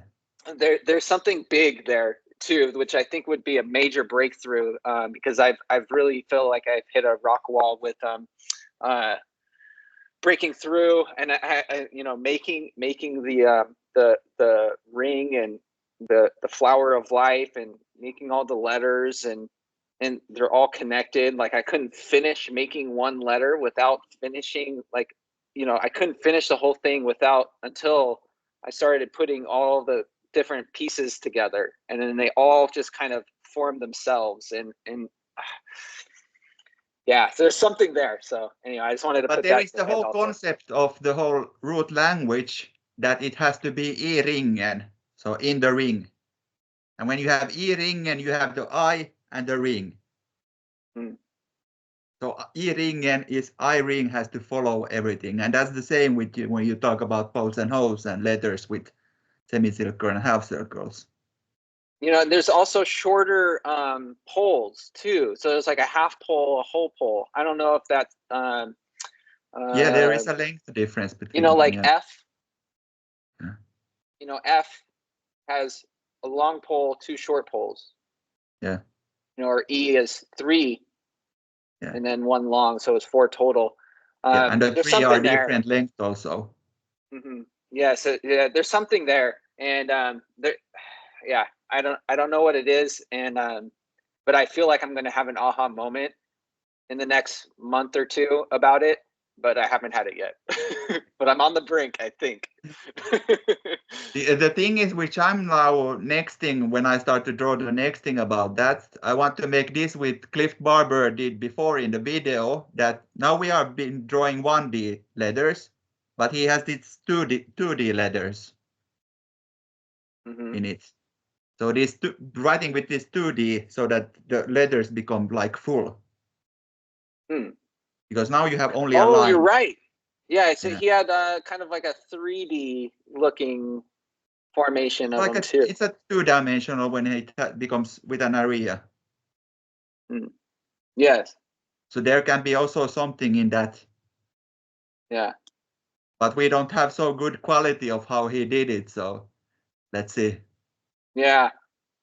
Apparently he wrote a book, or there's like some files or notes or something. I mean, he's completely mysterious. They talk about him, but there's I don't know. But he just spent his whole life drawing this circle of lives, and he was a little bit lived somewhere, I don't exactly now remember where, and then he he had his community and his people who took care of him, and he just continued drawing, and then at one day his life ended, and then his material is then in store at somebody else's place now, and then they are replicated so that you can find somewhere on internet his drawings. Yeah.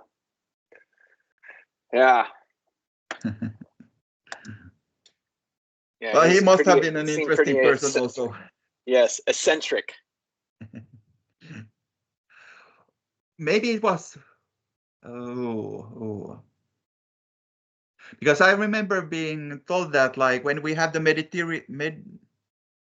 Meridian line that goes from Helsinki down and cut Crete in half and then goes around the world and goes through Hawaii before it's returned back here. So Cliff Barber was either living or born or something at this Meridian line at some point. Don't exactly remember how the story went, but interesting. Yeah. I like to remove. I find the Bock Saga. I like to approach it. But I don't really. It's not that I don't care, but I'm just gonna say it. I say it like that. Like, I don't care about Eeyore Bock's life and all the specifics. I don't think I find it unimportant as far as the saga is concerned. And it's a point of it's an inflection point where people can attack Eeyore as the Bock Saga, but it's almost like 2 different things.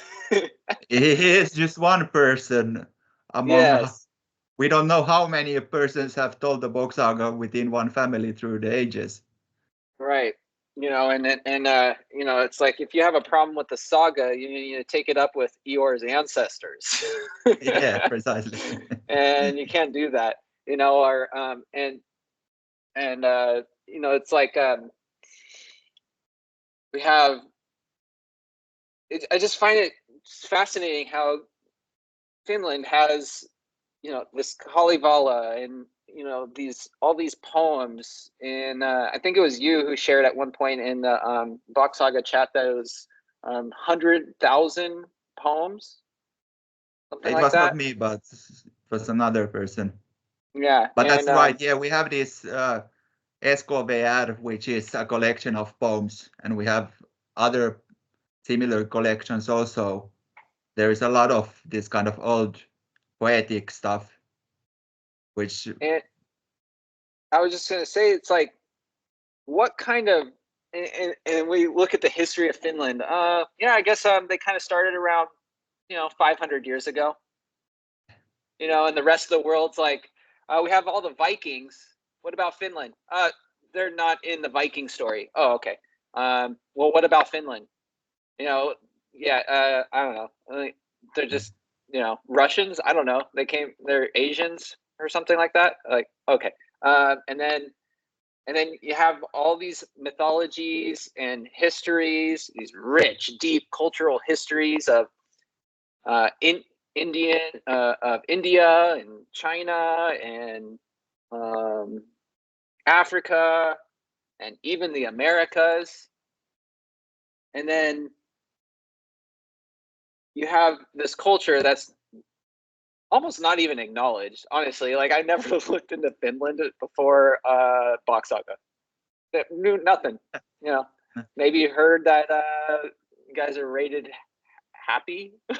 The only time I hear Finland mentioned is like when someone's talking about arguing about Bernie Sanders' takes on how the government should be run, and it's like he gets it wrong too. But and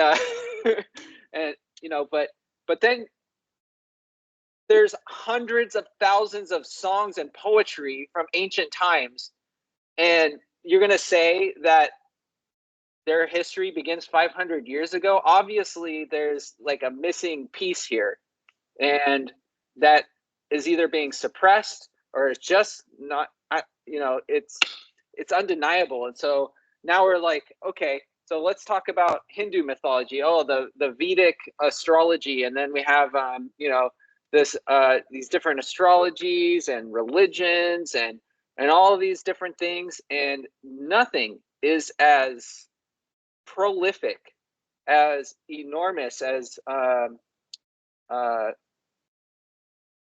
like cultural collections of things like this, that as something like the Kalevala, and plus all these other things, and there's clearly something here to look at. And so when you hear the Bock Saga, you're like, yeah, well, it's claiming all this stuff, but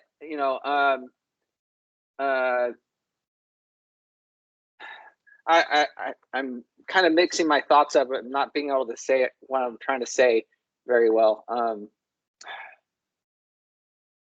Like, we're comparing it, one man's story, and one family's story, to the entire culture of all these other places and religions and everything like that.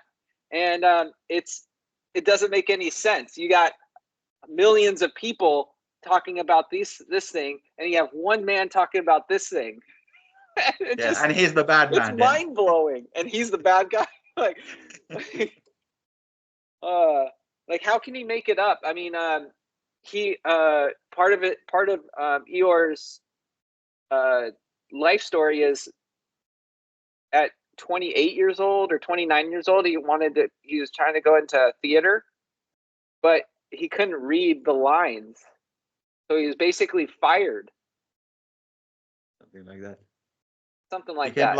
Light technician. Yeah, and so he just became a light technician instead of going into theater, which he wanted to do. And so you're saying this guy who literally can't read made up all this stuff? Give me a break. I need his mind also. He wasn't written anything anyway. Oh yeah, he memorized all of that. Repeat it. Yeah. Oh, give me a break. Well, like after several years, we still don't get every word that he says. Yeah, his videos are really intense, really packed, jammed, and I listened to some of the Humaniversity, fun name, of his recordings, and it's like 8 hours long, and every sentence is like 3 bombs dropped.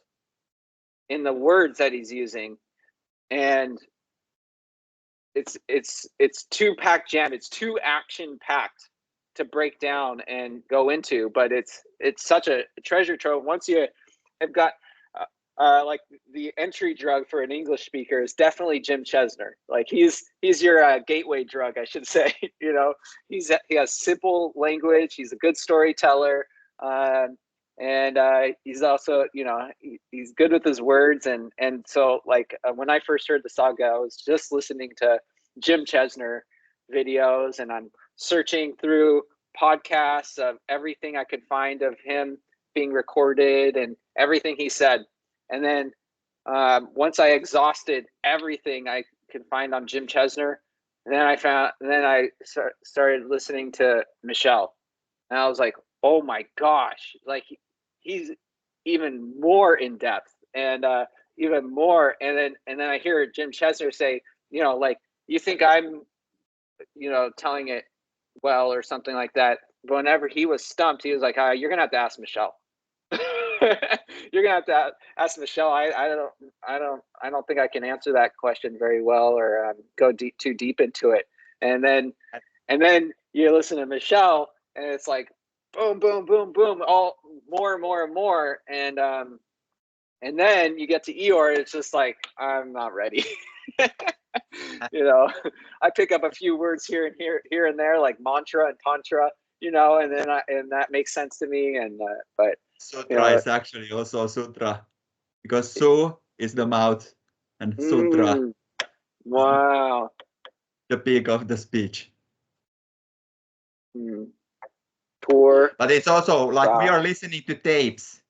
You are comparing tapes, but then when you go to real life to listen to the person, when you actually have it explained, that's so different experience.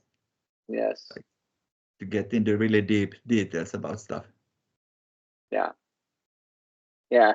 Now, even pretty early on, you know, now I'm like even driving around and seeing like the names of like apartment buildings or seeing different words. I'm like, that sounds rude.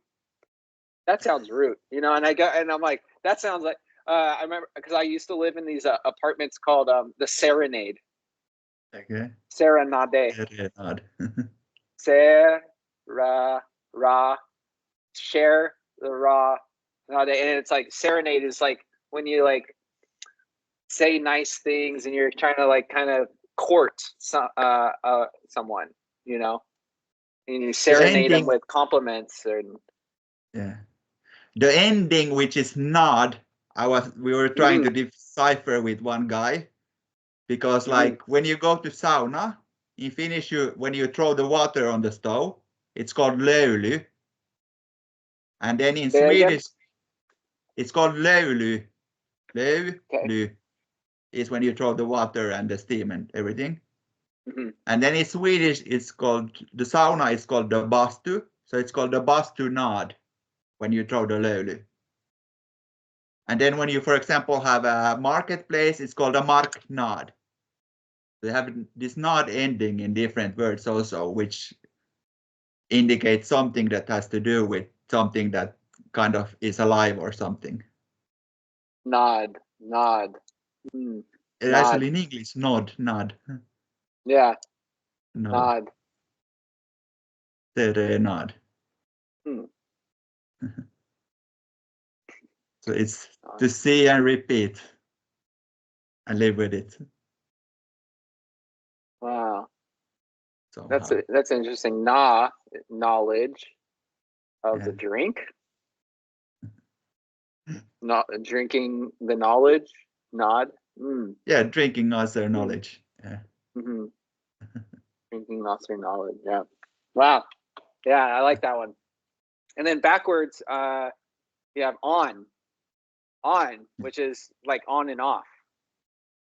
On. Yeah, on. On is on and off. Yeah. Or. So we're on knowledge. Yeah. So you get things like anarchy. On the arc. E.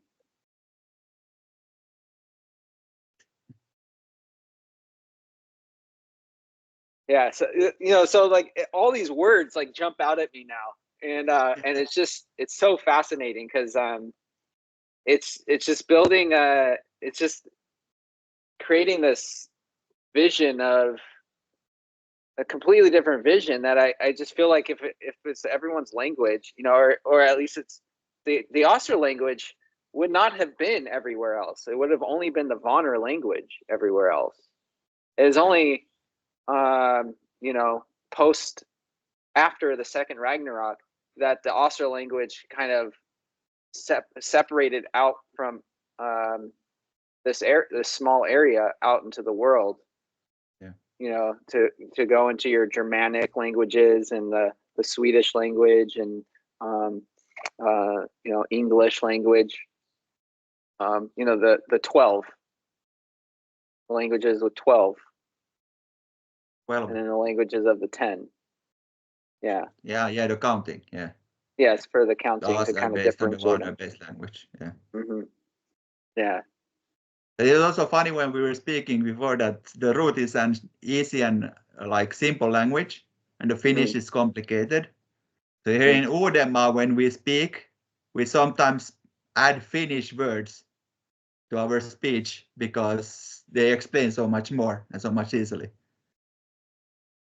We like speak mixed language, like you would speak English and taking in Spanish words just to complement. That's what I was thinking, that it is normal to have multiple languages. So to build on the idea, we actually talked about this a little bit earlier when I was like, you know, we have this anatomical language, and then you have this Finnish language that's describing more things, and then even this English language is, you know, it's described in the saga as like the money language or this trading language or you know, this amalgamation of languages.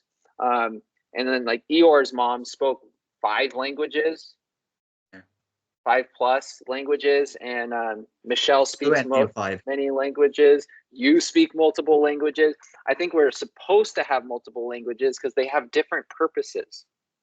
And so same thing like in English, I can, you know, I can go see you later, amigo, you know, and but I'm speaking English, even though I'm using words from other languages, and all these other languages do this also.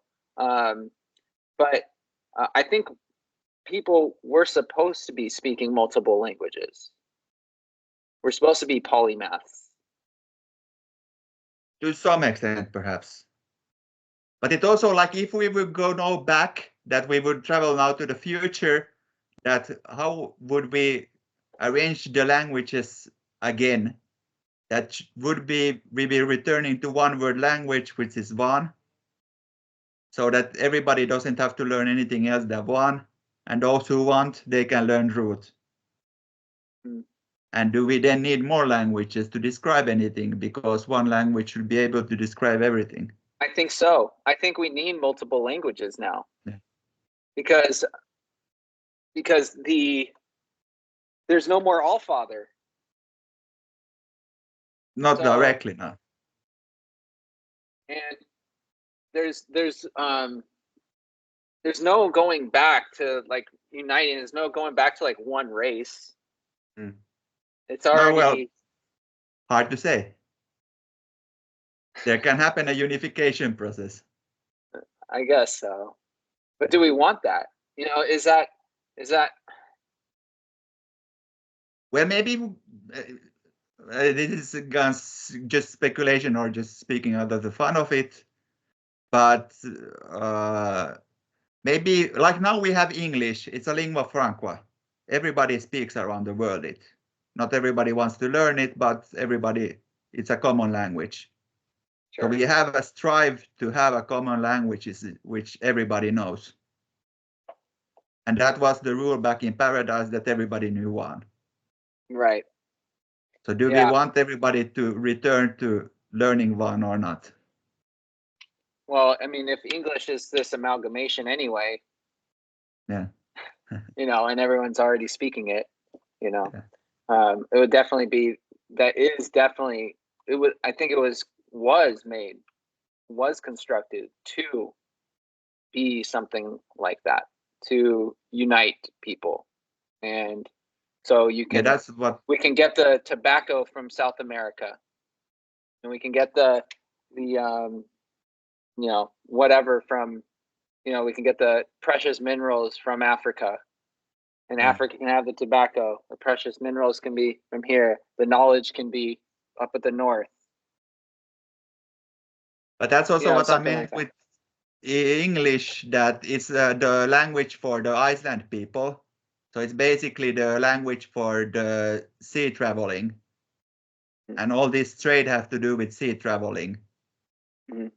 So then it kind of already, it's made to be able to speak across the seas. It's easy to teach until you write it down. Then you're like, wait a second. This makes no sense. Try Finnish. Speaking it and writing it is two totally different things. I still struggle. There's still sometimes, because I go been so many years I go to school where I have to like write and type all the time. It's there's still where I'm like, wait a second, how do I spell this word again? And and I don't consider myself too dumb or anything, but anyway, it's just, especially with the Bock Saga now I'm like even worse at spelling. I've gotten worse at spelling, better at speaking. Better at choosing my words, choosing. I think, especially when I slow down and I think about the words I'm choosing, I'm more careful about my words.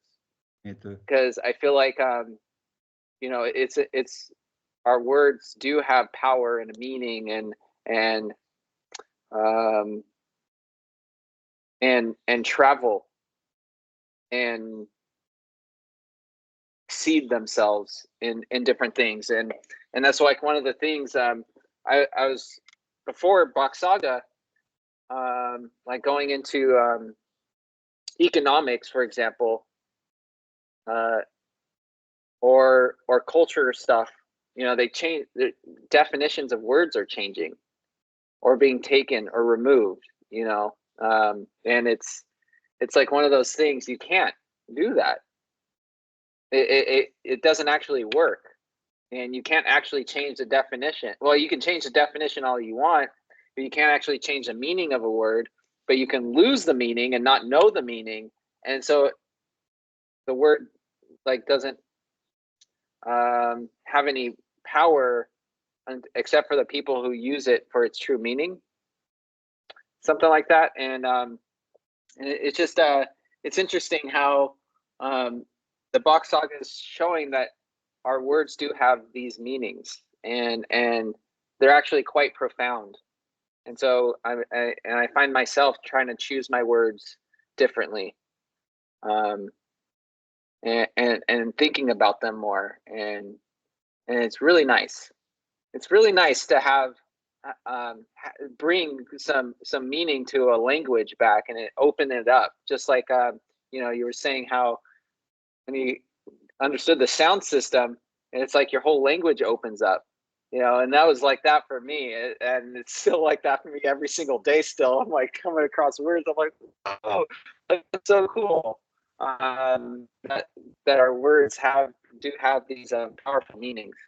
But and that's what I'm saying is, in these different languages, like we look at this, I was just looking into zero, right? Zero is nothing. It means nothing, and nothing is nothing. Everything's everything is something.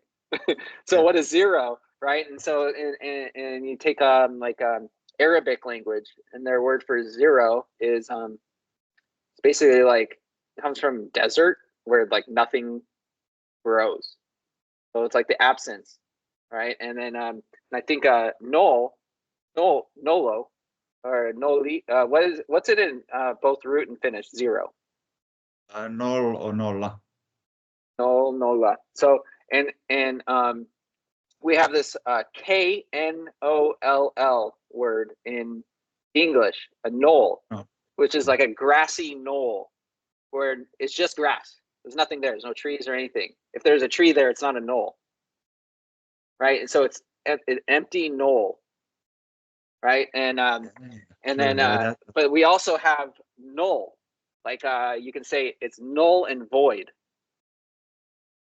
right? And so, and then there's Chinese. Okay, so the Chinese character for one is just basically, and then a Chinese character for two is 2 lines, and then the Chinese character for three is 3 lines. Simple, right? Makes sense.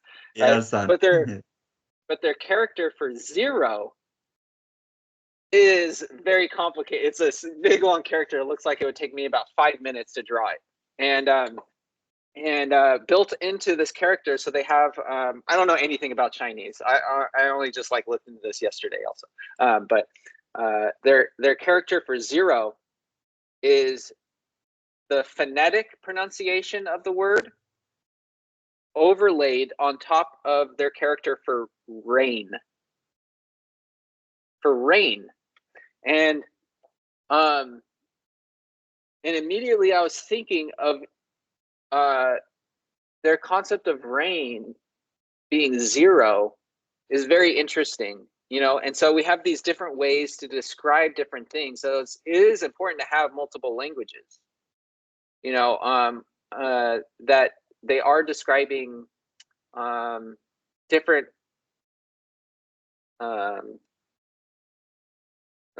like from a very simple concept that fractals out, just like anatomy, you know, in the root language, anatomy can be fractaled out to describe everything. And then Finnish, you know, same thing. And then in English, there's this structure to languages. And like we have hidden things within every language, which we have not digged out from there. And when you start to play, for example, with Chinese language, you start to find that how these letters are written are also small stories. Right. So if you really dig deep into it, we come to this saga concept, which says that Kina is the key to others' knowledge. So China is a key to understand the depth of some things. And the alphabet or the writing style is one thing. And then we have like architecture, which we can find other things. And then we have stories and a lot of cultural things there also. Yeah. And this concept of like rain, I was thinking about it, and it's like you know, they like a raindrop is only a drop when it reaches the bottom, when it reaches the ground. But it starts out as this big thing of water, but it fractures and it fragments out. And so now one becomes many. But and as the more it falls, the closer and closer to nothing each drop of water becomes. That makes sense. This is interesting. Like, it fractures. Yeah. And so like the character is in Chinese for their concept of 0, which must have come much later, right? There was no concept for 0.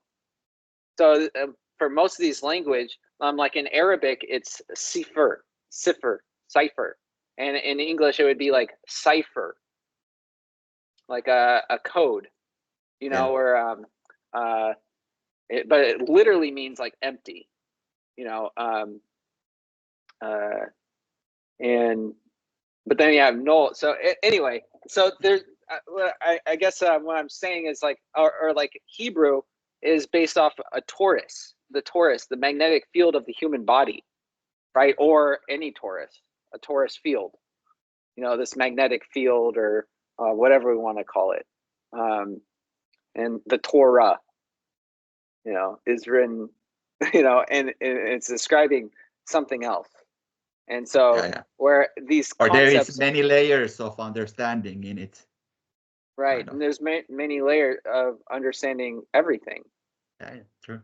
Right.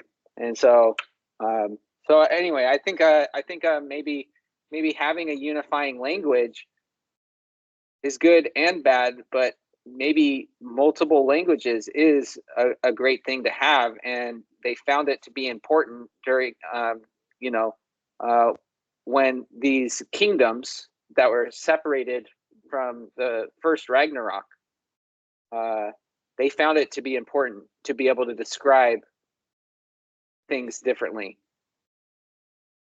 And it was important to create a new language and create a separation too, to separate. Now you have an All-Father over here of Hindustan, and you have an All-Father right next door for the P kings, so you have the Chinese people and the Hindu people, and now they've grown to be two very different cultures and peoples and races, and they're sharing. The Ra say is being shared from a different Ra, from a different seed line, and so these languages are important too, to not get the information confused or lost.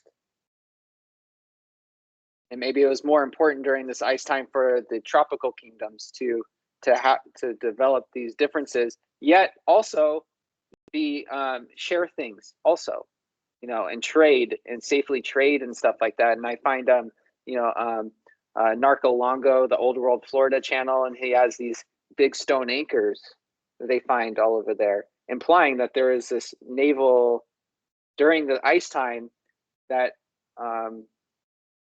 was it from the Osser people reconnecting that this these stone anchors were used, or were they actually being used in these tropical kingdoms? Because they also find these massive stone anchors. I don't know, either he doesn't know about them or he just doesn't want to acknowledge them, but there are these massive stone anchors just like the ones in Florida in Taiwan also.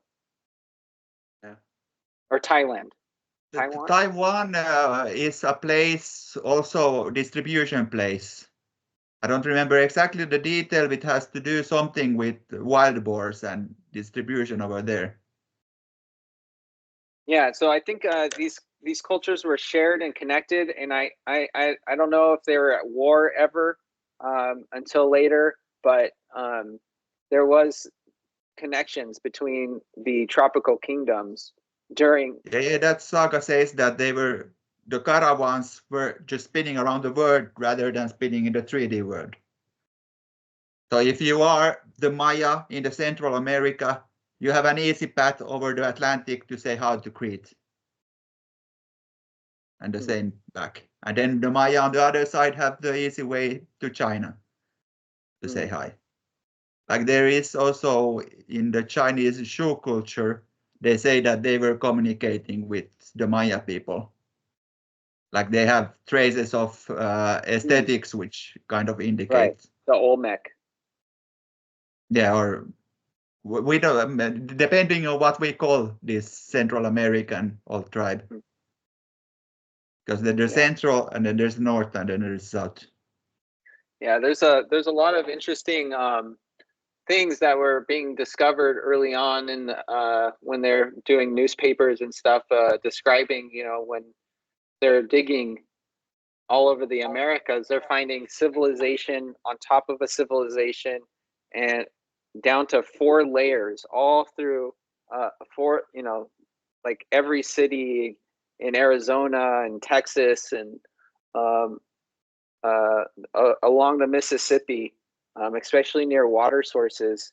They find that these cities are built on top of an older city, which is built on top of an older city, which is built on top of an older city. So you have multiple layers going hundreds of feet underground, and this is building a completely different picture. Like, are we even attempting to dig under some of the, they find stuff like every day. They're digging somewhere and they're like, oh wow, we just found a city right here that we never knew about that was here. But have you ever tried going underneath that one? No, because when you're an archaeologist and you find something, you stop there. Yeah, you stop there, and you never, but when it has happened, and it's usually when they're like doing like mine shafts, they're not there for that reason. They're not there for an archaeological reason. And especially in modern times, if you find anything human related, you're done, right? Even if it's on your own land that you own, if you find something human related, you don't own that anymore. it's taken away. So when people are finding that, they know that they won't tell anybody. So now they're just like grave robbers or something like that. But if you're a gold miner, you find, mammoth skeletons and stuff like that, you're like, I'm not telling anybody about this. I'm just here for the gold. So I'm just going to keep digging. And there's a lot of that on Easter Island, New Zealand, and Peru. And there's like these really strong connections between the cultures there, right? Like the cultures of New Zealand, the Maori people, they have an interesting language that is, I find, quite similar to Finnish. And I'm not there's into detail. Have you looked into that?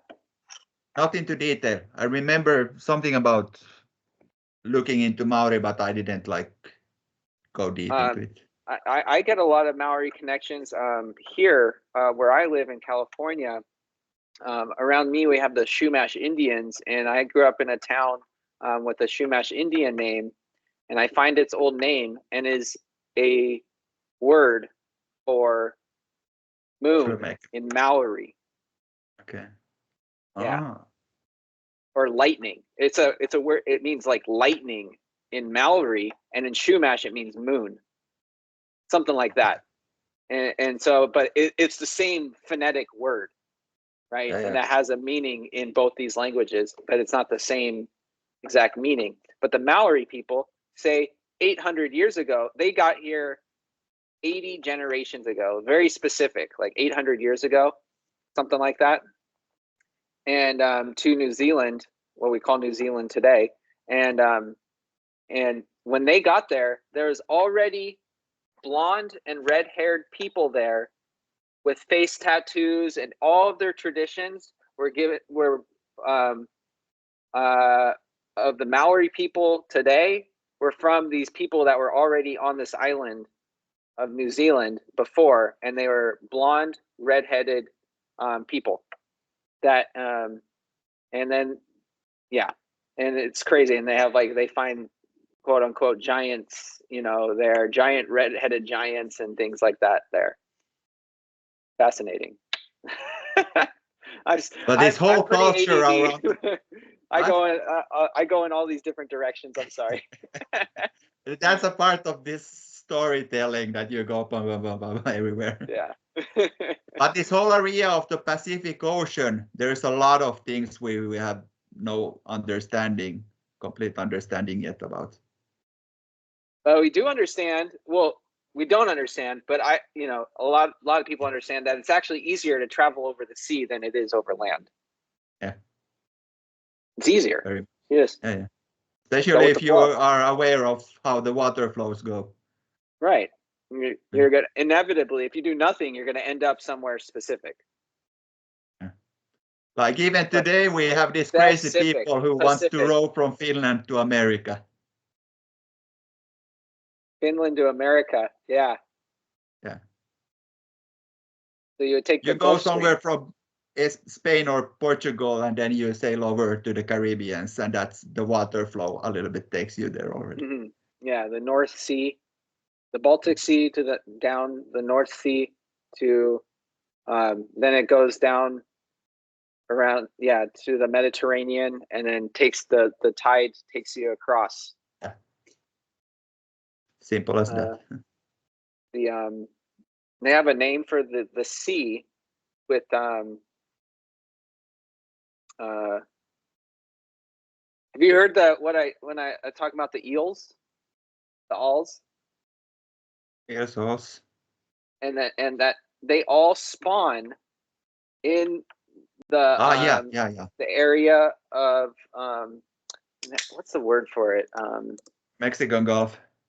Well, no, the Bermuda Triangle is inside, but Bermuda just gets its name from the island and some explorer, but there's a name for that area that is not just named after some explorer.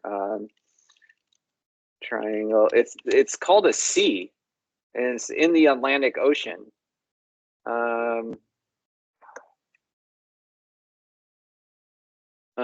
All eels spawn out of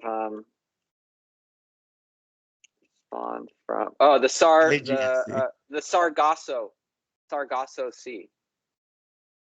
You ever heard that? No.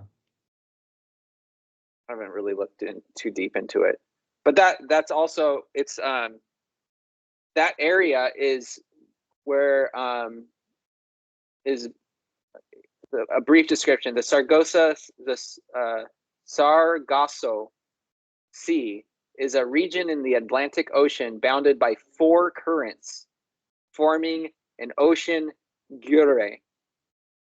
Gyre? Gyre? I've never heard that word. What is that? Gyre.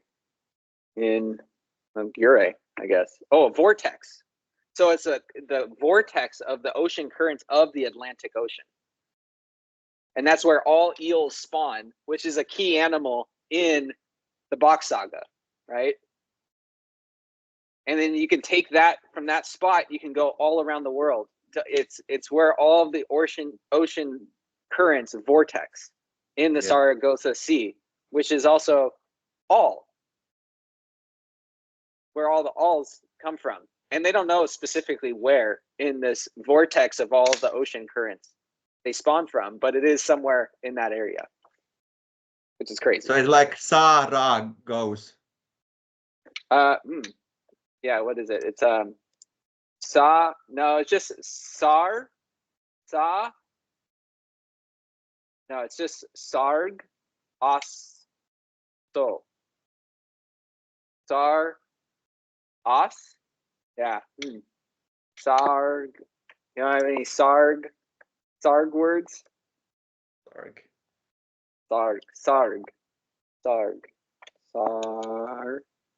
That's a word in some language.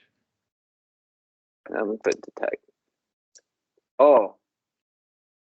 In Uzbek, Sarg is gull in Swedish. Gull.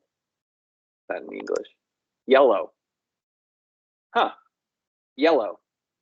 I don't know. I don't know.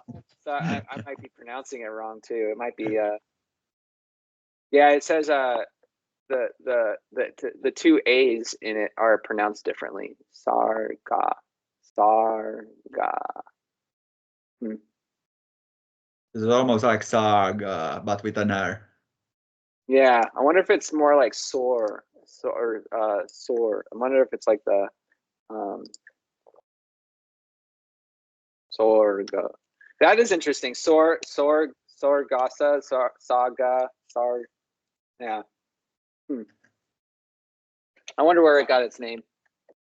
But yeah.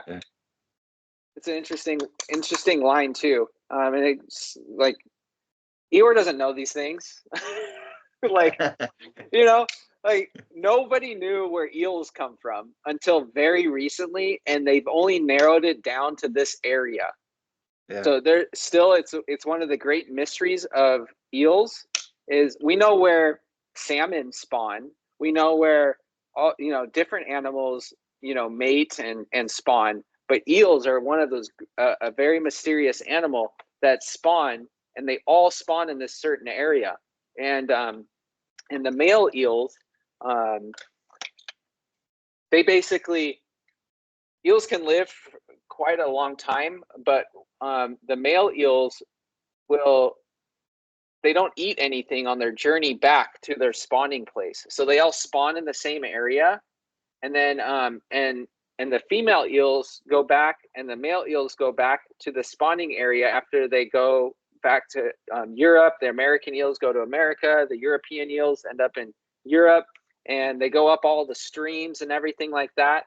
And they just do their thing. But then they take this journey, sometimes traveling thousands and thousands and thousands of miles from all around the world back to this spot in the Sargasso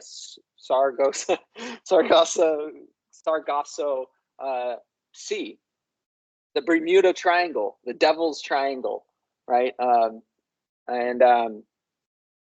there is definitely something in that. And the male eels, they don't eat anything on their journey back, and so and as soon as they reproduce, they die. And so the male eels will literally they eat themselves from the inside out on their journey back. And the last thing they do is they the female eels basically like explode, and all their eggs just go out all and start floating around, and the male eels just fertilize the sea around it. And so all of the eggs get fertilized, and then through these 4 ocean currents of the Bermuda Triangle where they all vortex, they just get all these seeded eggs go out and just go all around the world via the ocean currents. And then you get all the baby eels coming out of the same place in the ocean, but ending up all around the world. Just and so then crazy. It's wild. That's a wild animal. It's just interesting because it's the animal in the Bock Saga that is like spawning the life on the land. Mm-hmm. Yeah. I had some Kela also, like this whole thing that how did it end up that the monkey and the goat come to the top of the world? Because Okay. you have the development path of the eel, that the eel has to swim, and then one has to develop somewhere and the other has to develop somewhere, and until they reach. Like where did the first frog come up on ground? So now you have figured out where the eel starts. Now the next thing is to figure out where the frog comes on land. Well, if you take that same concept, is it we have the idea of this monkey and the goat thing. Bock Saga just calls it a Uden thing. Yeah. A miracle. Yeah. Right. But that's pretty specific. That particular instance was an Uden thing. But the other animals aren't described as Uden things. Right? Maybe to some extent also. Maybe. Like the transformation from an eel to a frog and the transformation from a frog to an ape is also both Uden things. But a frog doesn't begin as a frog. It starts as a tadpole, which is an eel. Yeah, but the eel becomes the tadpole, which becomes the frog, and the frog somehow becomes then a monkey. But so the thing is, with like all fish, the larger the fish, so like this is probably very well known in Finland.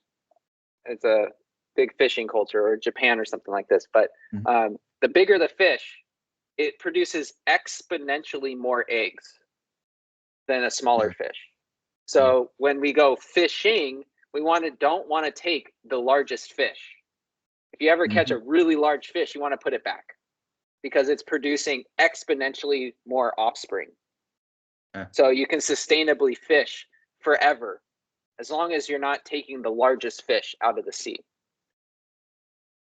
But if it's going to be one frog, it's not going to be just one frog. It's going to be, if the eel produced the frog, it would have been millions in one burst. Yeah. And if they're but all, how did the eel then come? In the same idea. Yeah. This is very interesting questions. Like we should have really, if some biology professor would be interested to really dig deep into this or something. Before Saga, it was described, science biologists or whatever, they describe it as it was the sea anemone. So we have the anemone, sea anemone. Okay. So we have algae, gives all, and anemone,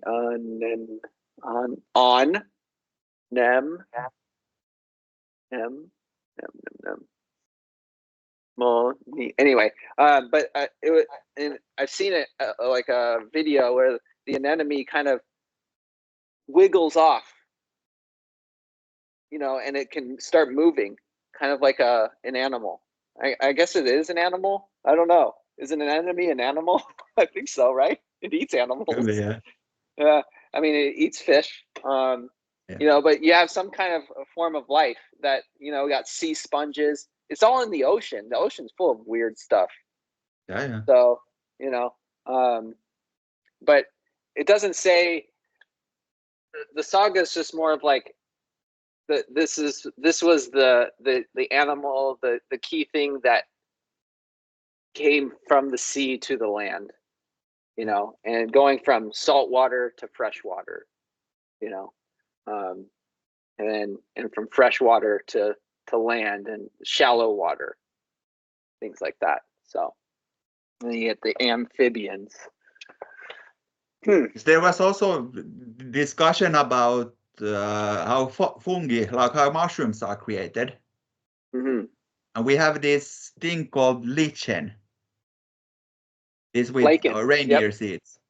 So in we have truth, lichen it's also. called love. Lod? Love. Love in the opposite way is bal. And that animal is also, or plant is something that starts also, it's a mix between water and ground living. Yeah. Log. Wow. Love. And backwards is vol. Yeah. So it has to be an old word, old thing. Yeah, that's definitely. Yeah. And then backwards is vol, which is to elect to choose. or choose. Yeah. And in English, the love becomes the love. Yeah, the love. That's an interesting one too. Wow. Yeah. What else? You have lava. Yeah, true. Lava. That also. Is that is lava the same? Yeah, lava's lava. Yeah.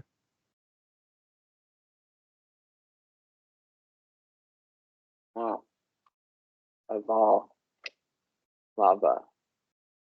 But it's also like the val, the choice of coming out from the water onto the ground. Wow, yeah. Yeah, and that's one of the ways they date old rocks, if they've ever been in the water, is the lichen, is it grows on rocks, doesn't it? It's found like all over rocks so often, right? Yeah. It's like, how does something grow off rocks? Like, what are you getting out of a rock, right? And then, but these rocks are old lava. Could be connected also. Yeah. Lava on lava. There's lavender, laboratory. But that's a lab. Lab. Toilet.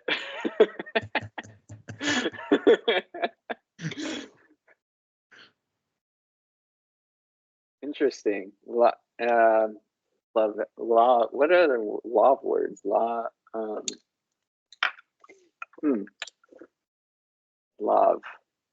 That's good. That's interesting. Yeah. I think I'm onto something with that lava rock. Lava and rock, and it does grow on rocks. Yeah, very much, yeah. But the rock would come first. Yeah. You have other love words? Lavish. Lavash is like a flatbread. Lavash is like a type of I think it's a European flatbread. Have you heard of lavash, or is it more Middle Eastern? The sound of it is Middle Eastern. Yeah, lavash is like it's like a mix between it's like a flat pita. Okay. Flat pita bread. Then we have to live lavishly is like extravagant, or like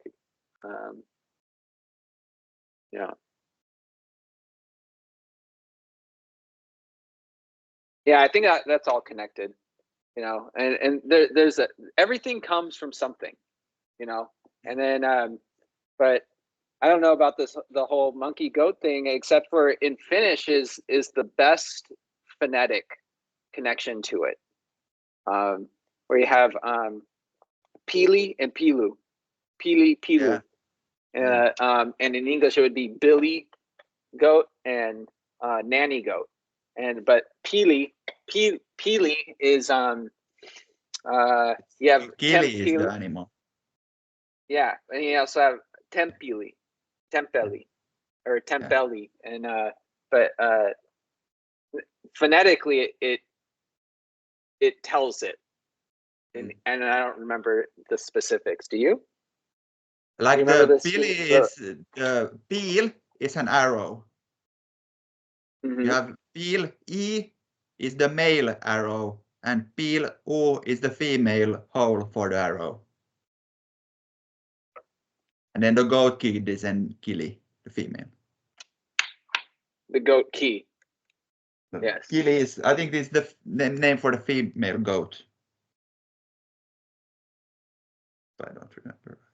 Yeah, and then yeah, there's I don't remember the specifics either. I'll have to listen to that one again. It is something Michelle was describing it in, I think his Hawaii recording. But you have a lot more access to more Bock Saga stuff, huh? Because there's so much in other languages, and there's root recordings. Yeah. It's the same when you say E or things are heavy. Yes. I just listen to them and I understand everything naturally. Yeah. So it's like there's the difference within the language. But without ever like thinking about it, the connections still aren't made.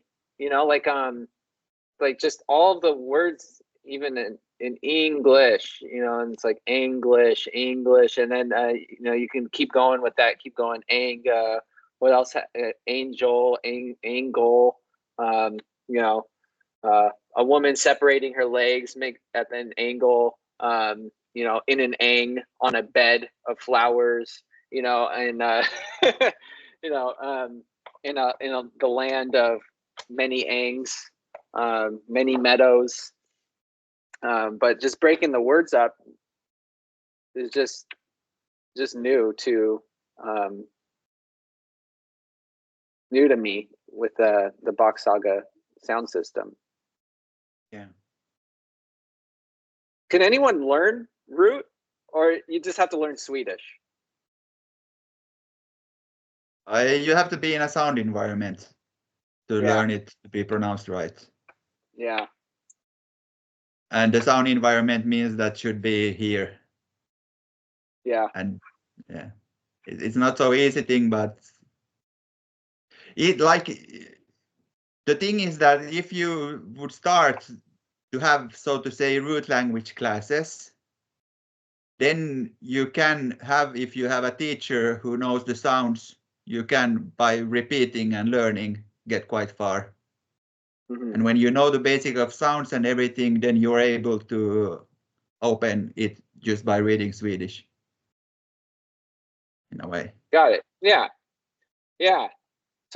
So written Swedish is pretty accurate, in your opinion, or what you've seen? The thing is that written Swedish is not completely either what it's supposed to be. It's like English. Everything that's written in Swedish is not exactly how it's pronounced. That's what I said also in the beginning of our class, that for me as a root person, my grade is 7 when the Swedish person is 10. Because the way that I pronounce things is different than the Swedish. It's only the Finnish which is nowadays purely written how it says. So what we should do if we want to learn root, we should crack it open through the sounds and make tapes so that you can only learn the language, like Duolingo stuff. Yeah. Yeah, definitely. You know, I use this. I have this Swedish English dictionary. It's like one of my I don't know if it's popping up, whatever. But it's I'm in it all the time, and it's I almost never use the English side. I just use the Swedish side, and it is interesting. Just the first two letters of a word is usually portraying some kind of idea or a group of ideas that may or may not be connected, but they're usually pretty specific. Like one I was looking at recently was FL words. So like flow, float, fly, flounder, you know, all these FL words, they all have a theme, you know, of air or water or flying, you know, well, flying has to do with air, and or even like fling, you know, when you throw something, you fling something, you know, it's going through the air, it's flying, you know, and so it's like flying, fleeing, or fleeing, you know, like like running, you know, or something like that, and they have this a theme, and it's just the first two letters giving this theme, and then the rest of the letters of the word are like giving more meaning to a central theme. And then I just go to the next letter, GL, and I find a new theme in these GL words, like to glow, and there's also a feeling to them too. There's like also a feeling representation to these words that isn't just the physical of like in the FL words. It's not just flying and water and floating and you know, flounder is a type of fish, by the way. So it's like, but that's maybe flundra. Yeah, and flow, a flute, you know, that's a flute, and then or a flat. Anyway, so but there's also I was seeing like there's also an emotional kind of or a feeling type of aspect to the different themes of just two letters, and then you get the rest of the word, and it's just there's so much to go into with this, and then you need to start to understand why is the F there, right? Yeah, frö. Yeah, it's frö, but like a frö can have, or a seed can have many different purposes or meanings. The seed is just not something that poops and grows out from it. But like a seed can be a beginning of something in many different ways. Right. And I like I often use the word seed for ideas. Yeah. You know, or in like sales or something like that. Like you plant a seed and you water it, and people can think of this later, but just by planting the seed in their mind, kind of thing. Flask, you know, it's something that holds water, you know, or you know, there's these themes, right? And then I went to GL. So now we're talking about the logic, this type of logic with the L, right? FL, and then GL, and then it had it's kind of like this glowing, glow, like a glow, a glue, and then there's a whole new set of theme of like meanings of these words that are not the same at all to this FL at all, and so you can, and you know, like no one ever thinks about there is a construction that is quite natural to the construction of the sounds and the words and putting them together, you know, and glad, you know, if I'm really glad, I'm smiling and I'm happy and I'm glowing, right? Or like when a woman's pregnant, they say she's glowing, you know, it's often used, or and that's glad. And then I came across this one, like you have glorify, right? What's it, you know, glorify, and but it's just like GL, glor. But glow is also like something that's glowing. Yeah, or I can glare Yellow. at you. I can glare at you. That's like I'm glaring at you. I'm piercing a hole through you if I'm glaring at you. But a glare is also like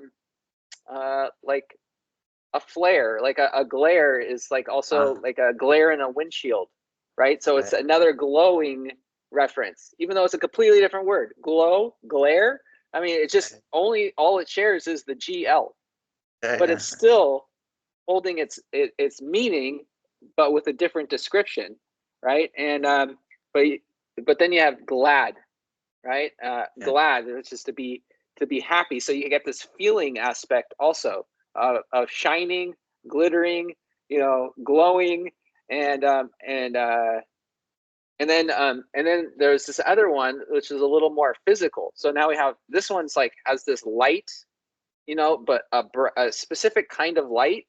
And then you have this specific feeling, and then you also get a shape, which is a glob, or a globe,